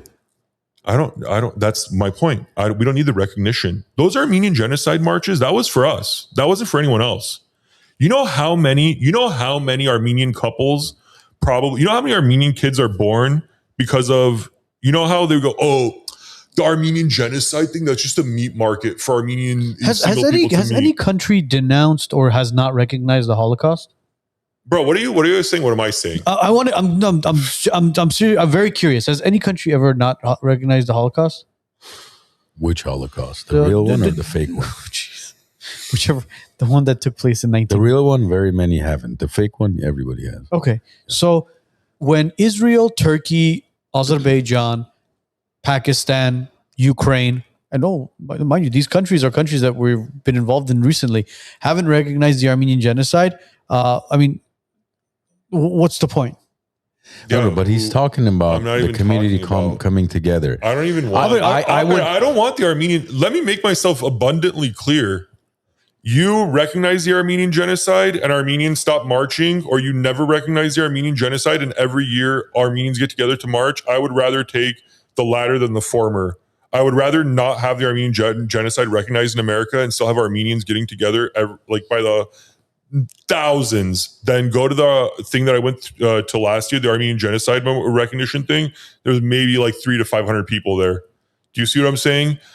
The goal for me personally was never, I don't care. I do not care if this country recognizes the Armenian genocide. What I do care about is the survival of my culture and my people in this country. And a great way of doing that was for thousands of Armenian kids together. I saw my cousins, my friends, whatever, they would plan their genocide memorial outfits. Like it was like, oh, I'm like this and that. That's what I'm saying. The amount of Armenian couples, the amount of Armenian kids born out of singles going to these events and meeting each other and then dating and whatever, when they would make fun of it, be like, oh, it's just a meat market to go. I'd be like, good. Because you know what's going to happen? This single Armenian dude is going to meet this single Armenian girl and they're going to start dating and hopefully get married and have Armenian kids. Good. That's my point. I never cared about the political. But you see it at other events that take place, man. Like, for example, the one in Verdugo Park they do every year now, the Vartivar one. Beautiful. Yeah, beautiful. It can be done at other events. It's just a matter of the community coming together. And again, there's amazing nonprofits outside of Armenia Fund that handle these events. Veterans of Armenia, Hike for Our Heroes. These guys do amazing jobs putting these events together. There should be more.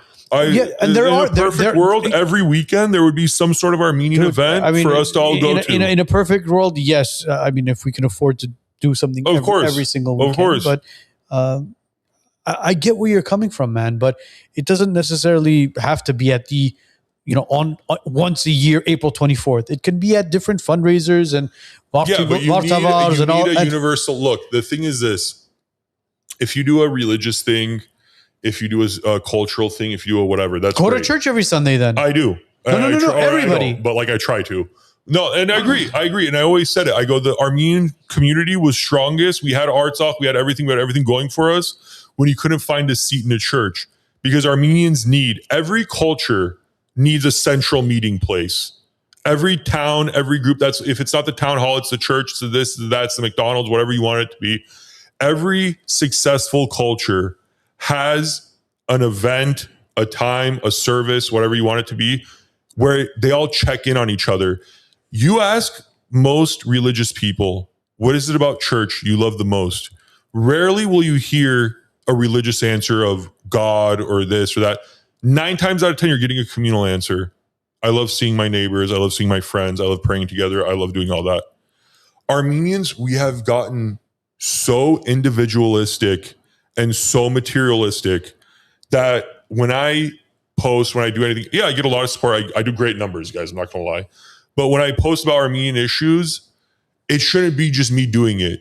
Like, it should be just this flood of aggression and attack whenever we see the Armenian community is being wrongfully having the spotlight put on us for something negative, especially, like I said, when it's being done in a way to push attention away from another group doing a lot more serious crimes. That's my biggest frustration now with Glendale Armenians. Not all of them, but with some of them, that I'm like, bro, what do you... If this Armenian thing fails, if Glendale, let me tell you this, you know how the rest of America views nice cars, nice clothes, all that? They go, waste of money. You're just doing it for thing. Rich people in America, rich Americans, I know this, they'll take pride. And in a good way, it's bad. In a lot of ways, it's not, because it's like, homie, you have one life. I know a guy, I'm not going to say his last name, but his last name is attached to the world's biggest auto auction. He's one of the last names attached to that. You guys could probably guess. I didn't know he was the grandson of one of the guys. The grandson makes $17 million a year homie's in his 50s now. Every year I like to see how much he makes because great guy, massively successful in business. Everything's on public record. The dude is a multi-millionaire, over $100 million, right, in net worth.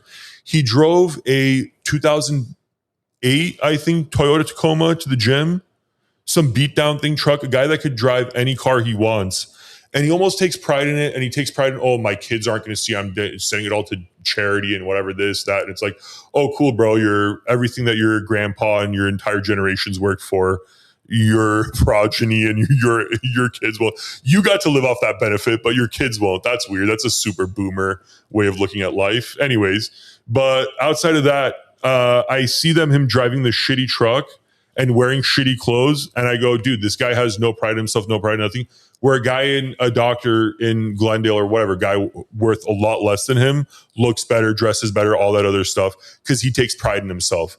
I know that's where that materialism comes from. It's Armenians wanting to show, yes, I look at myself as this caliber of a person, so I need the Rolex, the Mercedes, the big house, the whatever, which I don't think is a bad thing.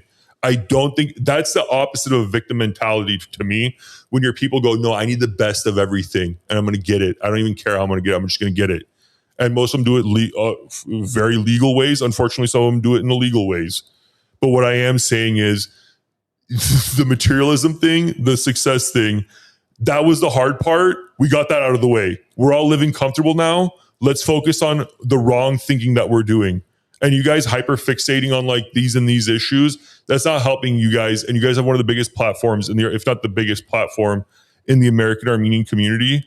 You guys should, and you guys do in your own way, but your guys' mission should be, we need to change the mentality of Armenians. We made it, but why are we still struggling? That should be the problem. Should be addressed. That's why what we talk about is you need to, instead of just thinking about the houses and the watches and the handbags, you should have positions of power. Yes. That's what we need. Yes. Yes. And that's what you start teaching your kids. It's more important for you to be politically powerful than if you have some bullshit car or some whatever. Because you know what happens when you start hyper fixating on the materialistic? They'll go, okay, I need to get that car as fast as possible. How do I do that? With dealing weed or like growing weed or with this and that type of fraud business, with some way I can make a quick whatever buck. You instill in your kid, look, I would rather you drive a Toyota and be a state official, a congressman, whatever, this, that, whatever, than you drive the most expensive G-Wagon and no disrespect to these guys who are doing it legally, but grow pot or do fraud or whatever the hell. You know what I'm saying? Like, that's the problem with our community. We harp on the material problem too much and not on the person's character. Am I right or wrong? Absolutely. No, you're right. I had a professor at CSUN, Jewish professor. You know what he said once? I don't know if I told you the story. Him and I would have very deep conversations after class about like economy and real estate and all this stuff. He said that the Armenian community is very similar to the Jewish community. And I said, how so? He said, family, faith, food, culture. You guys have all that. But he goes, the one thing holding you guys back from becoming probably, if not the most powerful nation, one of the most powerful nations, is ego. Yeah. You guys have a massive ego. Yes. He goes, when a Jewish person opens up a shoe repair store, right? Right.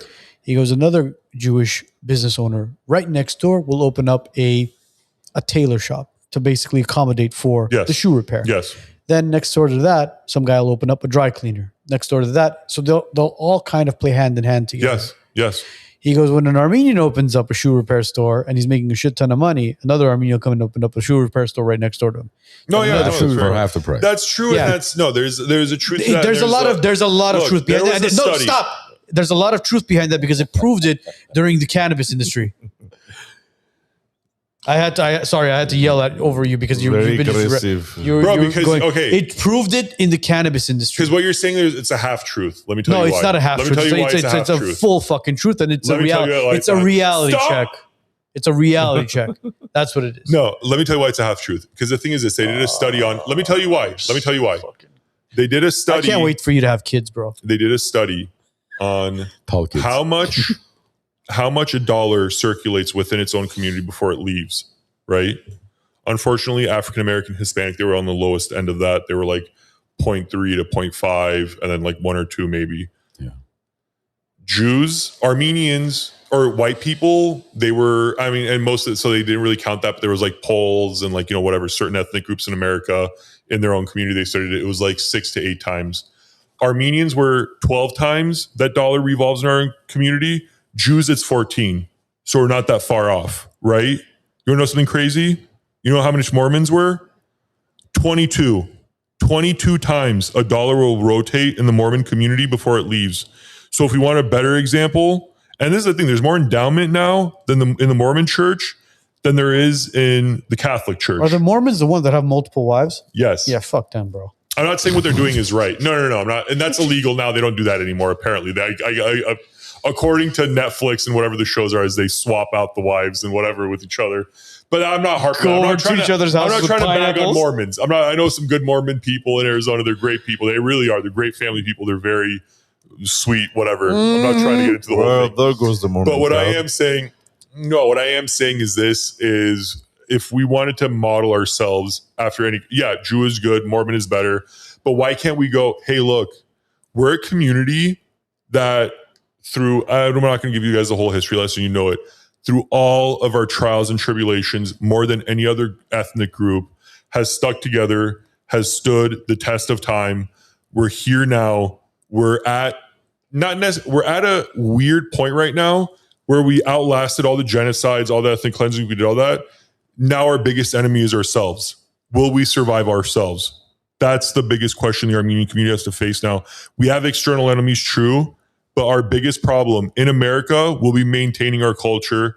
And that's actually a lot harder of a fight than if we were in any other, you want to talk about Middle Eastern country, whatever it is.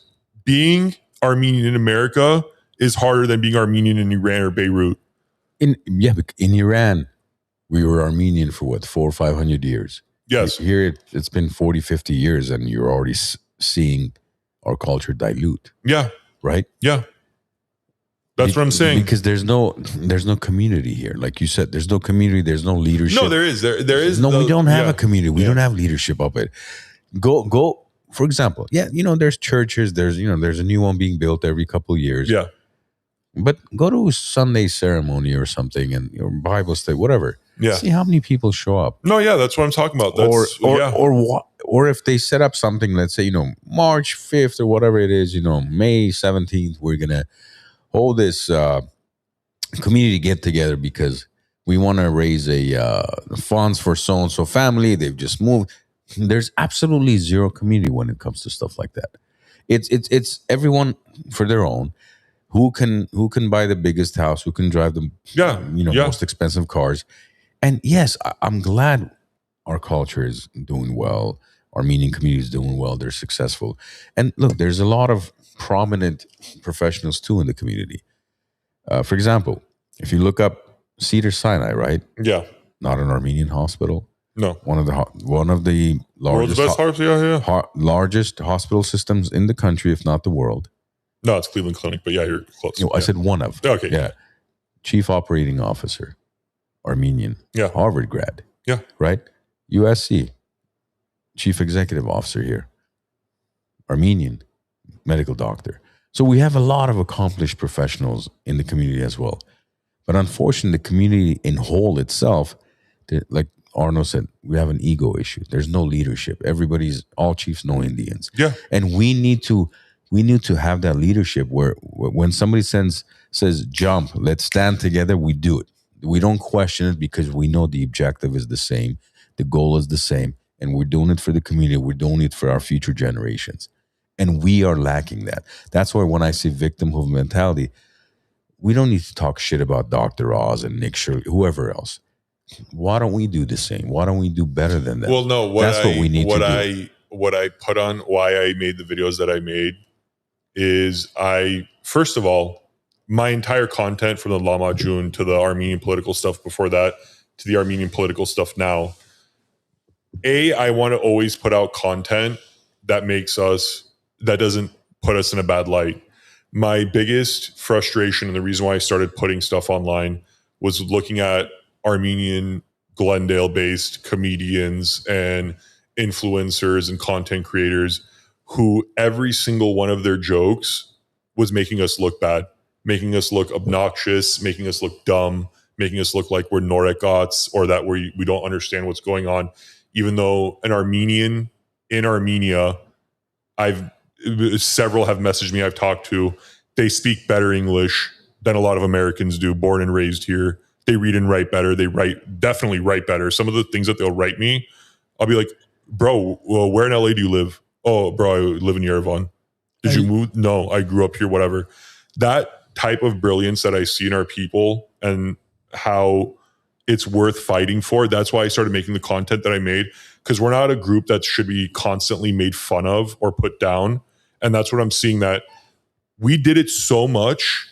Our content creator, our people that were big in the community and these hilarious Armenian whatever comedians, they acted in such a way that now people in LA, non-Armenians, can be as openly bigoted and make fun of us as much as they want, and there's no repercussion to it. In Arizona, people knew, like, oh, if I walk up to Armenians and run my mouth, they'll smack me in the face. People would, bro, my people that I knew in there, whatever, we would act in a way that it's like, no, you're not going to disrespect us, bro.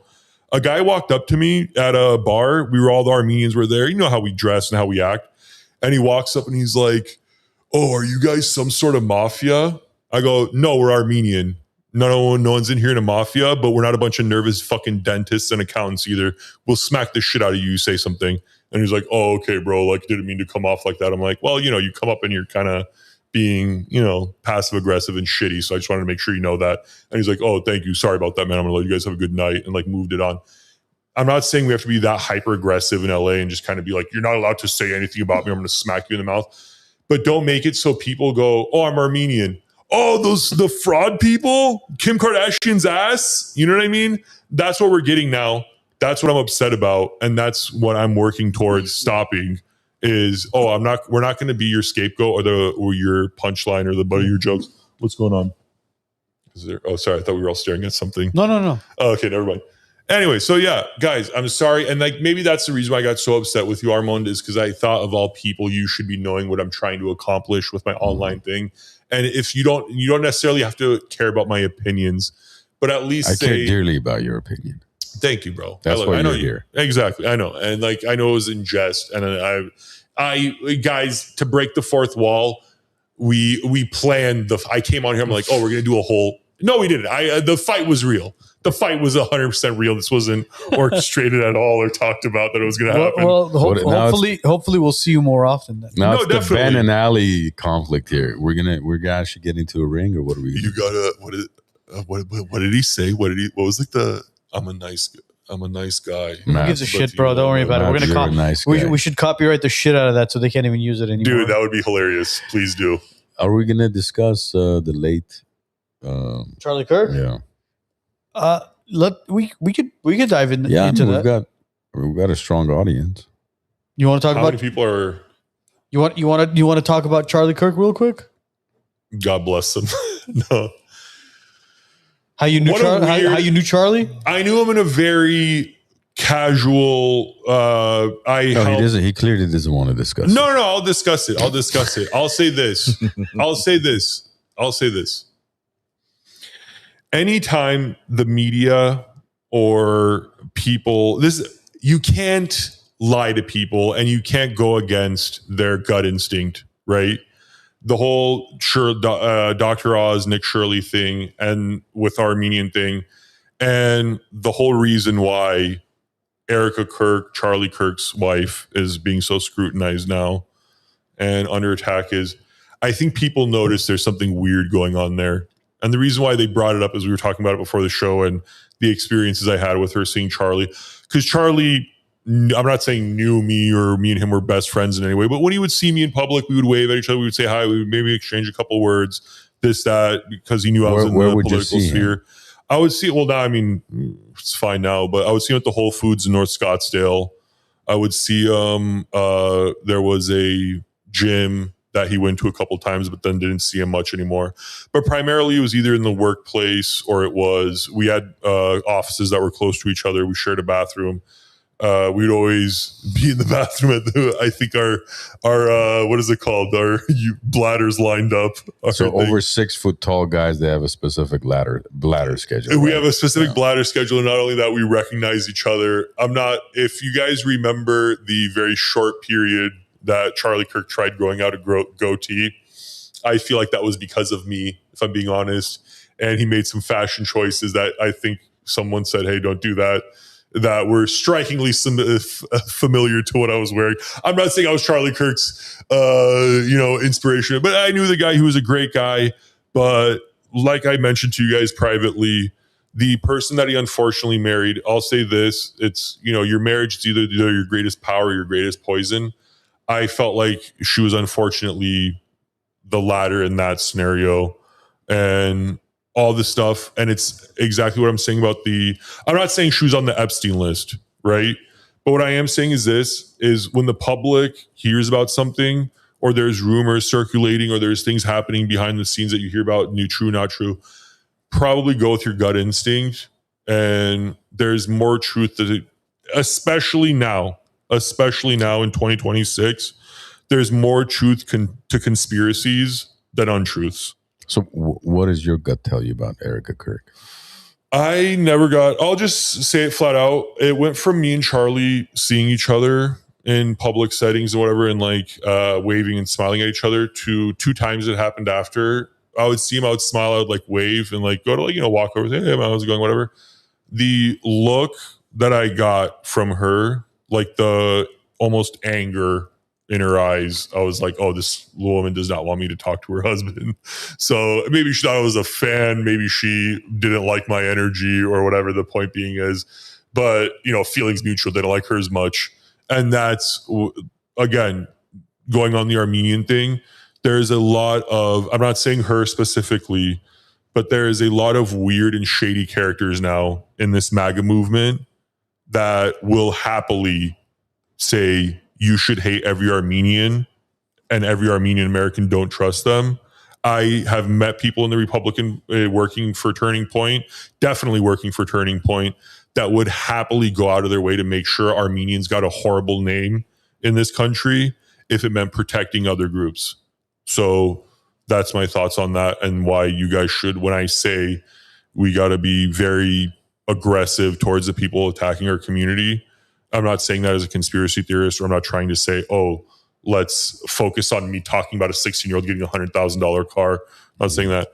I'm saying if someone that I know is involved in certain spheres of, whether it be politics, whatever it is, if they say something, they probably saw something or they felt something that they're saying that.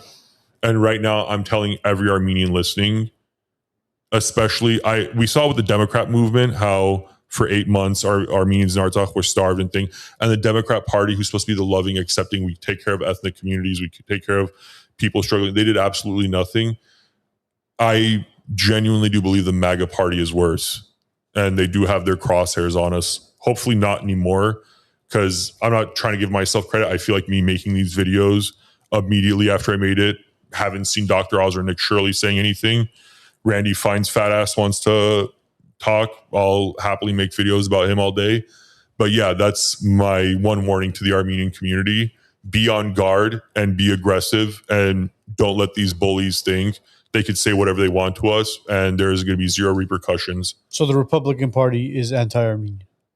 The MAGA Party, the MAGA movement is, if not 100% anti-Armenian, I would say they're 100% okay with throwing Armenians and Armenian Americans under the bus. It's why I think the second church in Azerbaijan was just in Artsakh was just destroyed, and there's been no media any sort of Republican, who these guys all claim to be these Christian saviors of Christianity.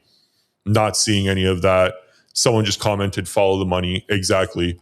The MAGA Party has they're more incentivized financially to throw Armenians under the bus to protect the money than to expose the people within the MAGA movement and the Republican Party who are on things like the Epstein list, who God only knows what's going on behind the scenes. If they're even loyal to, they're not, not that these guys are not only not loyal, that they're not loyal to America, but are they actively going out of their way to destroy this country? Because I used to say this about LA Democrats, and now I say it about MAGA Republicans. I go, if an enemy country took control and wanted to hide that they had taken control of the political power in this country, they wouldn't be doing as many harmful and as many destructive laws and things like this, bringing in whatever, all these different things that you're seeing why LA has been just decimated as a city this last 10 years. Los Angeles went from a city I would have given my left arm to move to a city now that I feel is behind Phoenix, is behind Miami. It's one of the worst cities in America now. And that has 100% to do with the people in power. And I'm sorry, I just see it now that what I said about Democrats and them destroying LA, I view as what the whole MAGA movement is doing to the United States. MAGA will do to America what Democrats did to LA. And I'm not saying that as a conspiracy theorist. I'm saying that as a guy who just saw our president go into a war he knew was unwinnable, lose $50 billion while doing it. And now we're in a worse shape as a country. And our enemies, they're not our enemies. Our real enemies are our allies, but whatever. Our enemies are now getting more enriched, more powerful. It's why we're now spending more in oil, gas money, all that stuff. Did you feel the same way when Bush did the same thing, or when we didn't know a fraction of a percentile when Bush was in power compared to what we know now? The reason why it's unforgivable to just move on past all this Epstein stuff and all this other whatever, this new stuff that came up, not only the fact that because they're throwing Armenians under the bus, but it's not that we didn't know. Yes, social media didn't exist then, but how old were you in 01? 11? I was 21 years old. Yeah. Right? So I knew that because right after 9/11, videos came out on YouTube about all the conspiracy, quote unquote, theories of the including whole, Alex Jones. Alex Jones, there was Zeitgeist, all these different groups. Yes. Right? So at 11, that was not your concern at 11. No. I didn't care about who our president was. Even at 21, I frankly didn't care. No, politics used to be a weird thing that only nerds and like weirdos would talk about. No normal person. But my point is, look, see, here's the thing. We blame the powerful countries, the powerful entities. Well, they do this, they rip people off, they're against the army. But then if you look at our own country, right? Armenia, who's been independent for 34 years. Yeah. Majority of those 34 years, the country's been robbed by our own leadership, right? Yeah, and And we're talking about a country that has the GDP of what, Glendale? Yeah, because communism. What's funny to me that is was after communism. No, but that was the ramifications. What communism did, what Russian culture and what communism did to Armenia is like it is a cultural genocide. Okay, and it's shifted, right? Yeah, because now Armenians, the only way Armenia gets saved is if they do a Soviet deprogramming of, I know the Soviet Union was supposed to teach you guys that you're all one and communal, but it taught everyone, I would sell my neighbor in a heartbeat if that enriched me, or if it got me an easier life. Has that mindset shifted since 2018, since the quote unquote Velvet Revolution? Until the younger generation that didn't grow up in communism, that actually has love and patriotism for Armenia, and they don't just look at their whole life as how can I enrich myself at the cost of my people, because that's all communism was.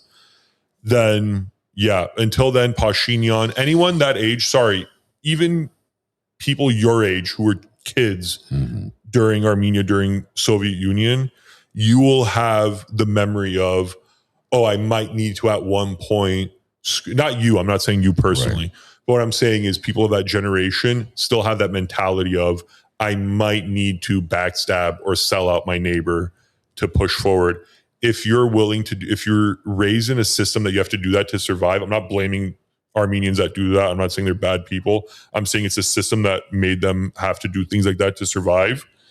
those people then getting political power, they're just going to do the same thing. The moment they're introduced to a lot of money, or Aliyev or Erdogan goes, hey, give us Artsakh, we'll give you. I can. When they were telling Serge Sarkisian, oh, if you give us Artsakh, we'll give you $2 billion. I guarantee they gave Pashinyan like 50 million. Do you know what I mean? So you think he sold it for 50 million? Seems that way. Yeah. Seems that way. That's a bold statement. You don't think this was all just part of the plans from years ago, from 30 years ago, that this was going to take place? All of a sudden, 50 million did the job. No, I think it was because the thing is this: if I was the prime minister of Armenia during that time, I would have been going to every allied country. I would have been screaming from I wouldn't have, my only real post to the public wouldn't have been a surrendering post on Facebook after 44 days and not really, or I've sent my wife, who has zero military experience, to the front line to tell generals what to do. That was weird. Or not send any reinforcements, any ammunition, any of the stuff that on record there's Armenians being attacked and killed, soldiers saying, I've been completely abandoned. We have no ammo. We have no help. Please, we're being encircled. Come save us. Those guys all screamed and died on the radio or whatever they were talking on. So yeah, all of the, again, I don't need Epstein or any of these guys or Trump or any of these guys to come out and be like, I did this. Again, if people tell me you break into people's houses and I pop open the trunk and there's every bit of evidence to suggest what people are saying is true, I'm not that stupid where I please Armand confirm what they're saying. No, I'll be like, yeah, this guy fucking. But do you think we were militarily prepared for the war? No, but we should have been politically prepared. You can always be politically prepared. I'm asking you militarily, were we prepared? No, because our prime minister, why did our prime minister buy a jet and then no missiles for that? Like, why would you? What is that jet going to cost? How much? Wasn't it 25 million or was it something crazy? What's 25 million in military equipment? You know how many hand grenades, AKs, how many hand grenades you're talking about? You know how much oil, how much gas that puts into a machinery that you can build, or how much concrete you could have bought for $25 million? You said it yourself that it was the first time it was modern warfare against us. Yeah. It was our guys with boots on the ground with AKs, as you just said, against drones that were being flown from the other side of the country. I mean, you think Ukraine would have survived this long without America's help? Did Pashinyan ever attack or say anything about Israel? Like, why are you guys supplying our enemies? Or did he ever make a public spectacle about any of that? He put the what do they call it? An embassy there in Israel. Sick. So Mike, the reason I brought up our independence is because no matter what, right? The first 30, but let's say the first 2018. So the first 26 years of Armenia's independence, the country was robbed. Then you bring in a new prime minister, where the country flourishes, at least from the outside, right? Yeah. More tourism than ever, more revenue, more everything. Everything's increased. You know, the GDP, military budget, everything's increased. Yeah. And yet you've got a good majority of Armenians around the world who still would love to see him out of power. So no matter what, they're always going to blame whoever. Well, I never thought look, if you're in a part of the world where you're surrounded by strongmen and dictators, the dumbest thing you can do is put a liberal-minded, not politically savvy, not aggressive. The one credit I'll give Robert Korcharian, if I were to yell at him, why didn't you get our military more prepared? I know what the answer would be. He'd laugh in my face and be like, when I was in power, do you think Russia would ever let these Azeris do what they did? Do you know what I mean? The reason why this guy could steal money and not care about the defense of Artsakh, Robert Korcharian very specifically, was he could turn and be like, why would we need one phone call? He is running for office again. Yeah, because people see, they go like, oh, this guy could have made one phone call to Putin and ended this whole shit. That's what he was the one. I'm not going to get into. Actually, I'm not going to get into conspiracy theories or any of that stuff about what happened in like 2016, for example. But like, or why that war ended so fast. The one thing I will say is this: if I'm in a very liberal part of the world, like if I live in Sweden and I'm surrounded by other European countries, I'm voting for the most liberal, open-minded, sweetest guy, right? If I'm in the Caucasus, surrounded by extremism and dictatorships and militaries with drones, I'm probably, if I'm smart, gonna elect a psycho, violent guy, strongman, maybe hopefully not dictator, but on that thing, to kind of put me on equal footing with, I don't want to go to battle with a leader who's not a warrior, or for example, who is a homeless journalist. I want to go to war or battle with a guy who actually served in the military and has connections to much powerful militaries and the leaders of those militaries. Have you been to Armenia? Yes. When was the last time you were there? Long time ago. Like How 2004. Long? Haven't been back in a minute. You should go back and look at Armenia now. How many world leaders have served in the military or are willing to go in the U.S. in the front? military Worldwide. before Obama? If you were a American, it didn't matter, congressman, senator, and anyway, it's the reason why I wanted to join the military after high school, because when I was a kid growing up, you wouldn't be taken seriously politically if you didn't serve in the military. That's why every president in U.S. history served in the U.S. military before Obama.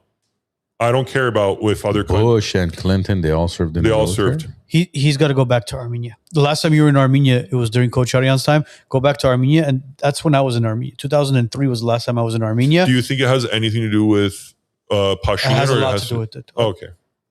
Dude, it was apples and oranges. I think it has more to do. Go back to Armenia. Go back to Armenia. It's like saying, oh, have you been to Phoenix? Have you been to Phoenix in the past 5 years? I've never been to Phoenix. Oh, then thank Trump. It's great. Or thank Biden. No, thank stop, Biden. Stop. It's great. What I'm saying That's like is the craziest argument. No, it's not the craziest argument. U.S. is different up there. You have what I'm saying is states. NVIDIA wants to put $500 million into a tech thing into Armenia. He didn't do that because of leadership. He did that because of the brilliance of Armenians. He saw Armenians are building. Exactly. Yeah. You should see what's going on in Armenia right now. That has nothing to do with Pashinyan. It might not be Pashinyan, but it's the cabinet. It's the people in Armenia that have changed because of, and again, this isn't me riding Pashinyan saying, oh my God, Pashinyan's great. The mentality has changed. People are realizing that, dude, we can do a lot in this country. Bro, 2003, 2004, crossing the street was like, you did a cross and then you would walk across the street. God forbid somebody ran you over. Street lights are working. People are respecting law enforcement. The streets are clean. The roads are paved. People are happy. Villages have solar panels. Yeah. Villages have solar panels. That's capitalism, baby. That has nothing. That's the Republic of Armenia. That's capitalism? That's capitalism? That's not capitalism. That's capitalism. What's the definition of capitalism? Free market. Just free market? So you don't think those are socialistic features that paid for those solar panels by the government? They could have been. They could have been. No, they are paid. That's what's proven that it's paid. Listen, bro, you're jumping the gun. By the way, Clinton didn't serve in the military either. But go ahead. Clinton was the one, yeah. Did Obama serve in the military? I said pre-Obama. What about did Reagan? Did Reagan? I don't know. Yes, Reagan did. Did Nixon, Ford, Carter? I believe it was like honor or not a requirement, but like people would expect it. Okay. No, you briefly enrolled in an ROTC program to avoid the draft, eventually receiving a high lottery number. Who's this? Clinton. Okay. So he did, in a way, you had to be associated with the military to get voted. Bush, I think, wasn't he a National Guard or something? The Bush was one of the Bushes was a pilot, I believe. Yes. The position is commander-in-chief. I would love for you to go to Armenia and see how different it is than 2004. I would love to go back to Armenia and see the brilliance of my people and how if you take my people away from Russian culture and structure, beautiful things will be flourished no matter what. The one sad thing is, though, last time I was in Armenia, we went to Artsakh, and I saw how beautiful Artsakh was, and I would love to go back to Stepanakert, but I can't because the guy in charge, who again gave the. So is he in charge then, or is he not in charge? I don't get it. How are you trying to make a point right now? What do you mean? Yeah, he's in charge of Armenia thing, but when you have two dictators, the thing is this. Okay, fine. He didn't sell Armenia. Why are you standing and taking photos, smiling and laughing with those two dudes who literally destroyed a part of your country? What was that about? You didn't find that weird? If Aliyev did that to your country and you were the prime minister of Armenia, do you think like less than a year later you'd be at a political, I forget what that event was, if it was a G20 summit, whatever. G7 shaking hands and laughing with Aliyev and Erdogan. Does Germany sit with any of its neighbor leaders, or no? Did France ethnically cleanse a part of Germany recently? Did Germany want to create imperialism throughout all of Europe? Did that happen in 2020 or in... What does it matter? It doesn't matter. I mean... are the Germans not eternally being shamed for that constantly? Oh, in Germany, can you walk around with a swastika on your arm? But you have to realize... Bro, you guys make these crazy non-points. It's like... How is it a non-point? So what do you expect? What do you expect... if you were prime minister of Armenia today, what would you do? You're just going to go to Turkey and spit in their face every single time? No, but I'm not going to break bread with them and act like, oh, this is a great thing. And I would make it a point to definitely not, even if behind closed doors we're laughing, we're smiling, wouldn't be doing that on camera with the flashes going on. So wouldn't it be the opposite? Wouldn't you actually do that on camera and then off camera spit in his face? So, wait, what? Wouldn't you rather on camera be like, all right, you know what? No, we have good ties, but off camera try to basically screw him over or do something? On camera, no, I wouldn't smile and laugh in his face and show 100,000, over 100,000 Artsakh Armenians that I'm okay with the guy that basically destroyed your life. No, I would never fucking do that. How long would it take? Is that an actual fucking point? How long would it take for Turkey to destroy Armenia? Hours. Okay. Hours. So, mate, you don't think he should try to be politically friendly? Pashinyan should have been friends, or at least not pissed off the one ally we had the region that scared the shit out of both Azerbaijan and to Turkey into not doing that. We are now infinitely closer. This is the funny thing. Live under Russian oppression. Absolutely. I mean, now you're living under this Turkish sphere. What do you like better? You're either going to be in the Turkish sphere? You haven't been to Armenia since 2004. Homie, Go look at how happy the people are over there, bro. You know what's funny? Armenians in Glendale, they would always say this before Pashinyan. I can't wait to go to Armenia. I know it has its issues, but whatever. I can't wait to go, this, that. Now, you know what people are saying? Glendale Armenians are saying, I need to go to Armenia because who knows if it's even going to be a country in 5 years. That's all propaganda from here, bro. Okay, bro. Go to Armenia. Look how happy the people are there. Azerbaijanis aren't slowly making inroads on every single direction into Armenia. Bro, go to Armenia and look at how happy the people are there. Go to Armenia and look at how happy people are. I was there in September. What are you talking about? I was there in September. Dude, do you think the Armenians you were in Yerevan, dude? No, I was not in Yerevan. Don't give a shit. No, I was not in Yerevan only. Oh, you went to Shushi and you saw the people living there being shot at by people by Azerbaijan. Were you even allowed to go to Shushi? I didn't go to Shushi. No, I didn't go to Shushi. Did you go to Artsakh? No, I didn't go to Artsakh. Interesting.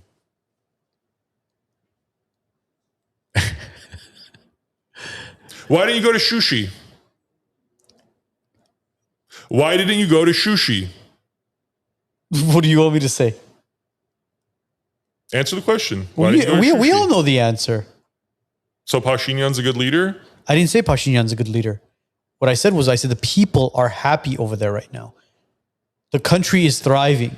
This is the one thing that drives me insane about I'll never understand it, dude. It's the same thing that I would go, dude, this LA, wherever, if I brought up a issue, it's such a gated community answer where, the people are happy in the gated community. I was arguing with a friend from Portland. Bro, the city's great. I was like, dude, I was just in Portland recently. My fucking tire got slashed when we were parked in a bar for 20 minutes. We came out, our tire was slashed. How are you saying Portland's? My neighborhood's fine, dude.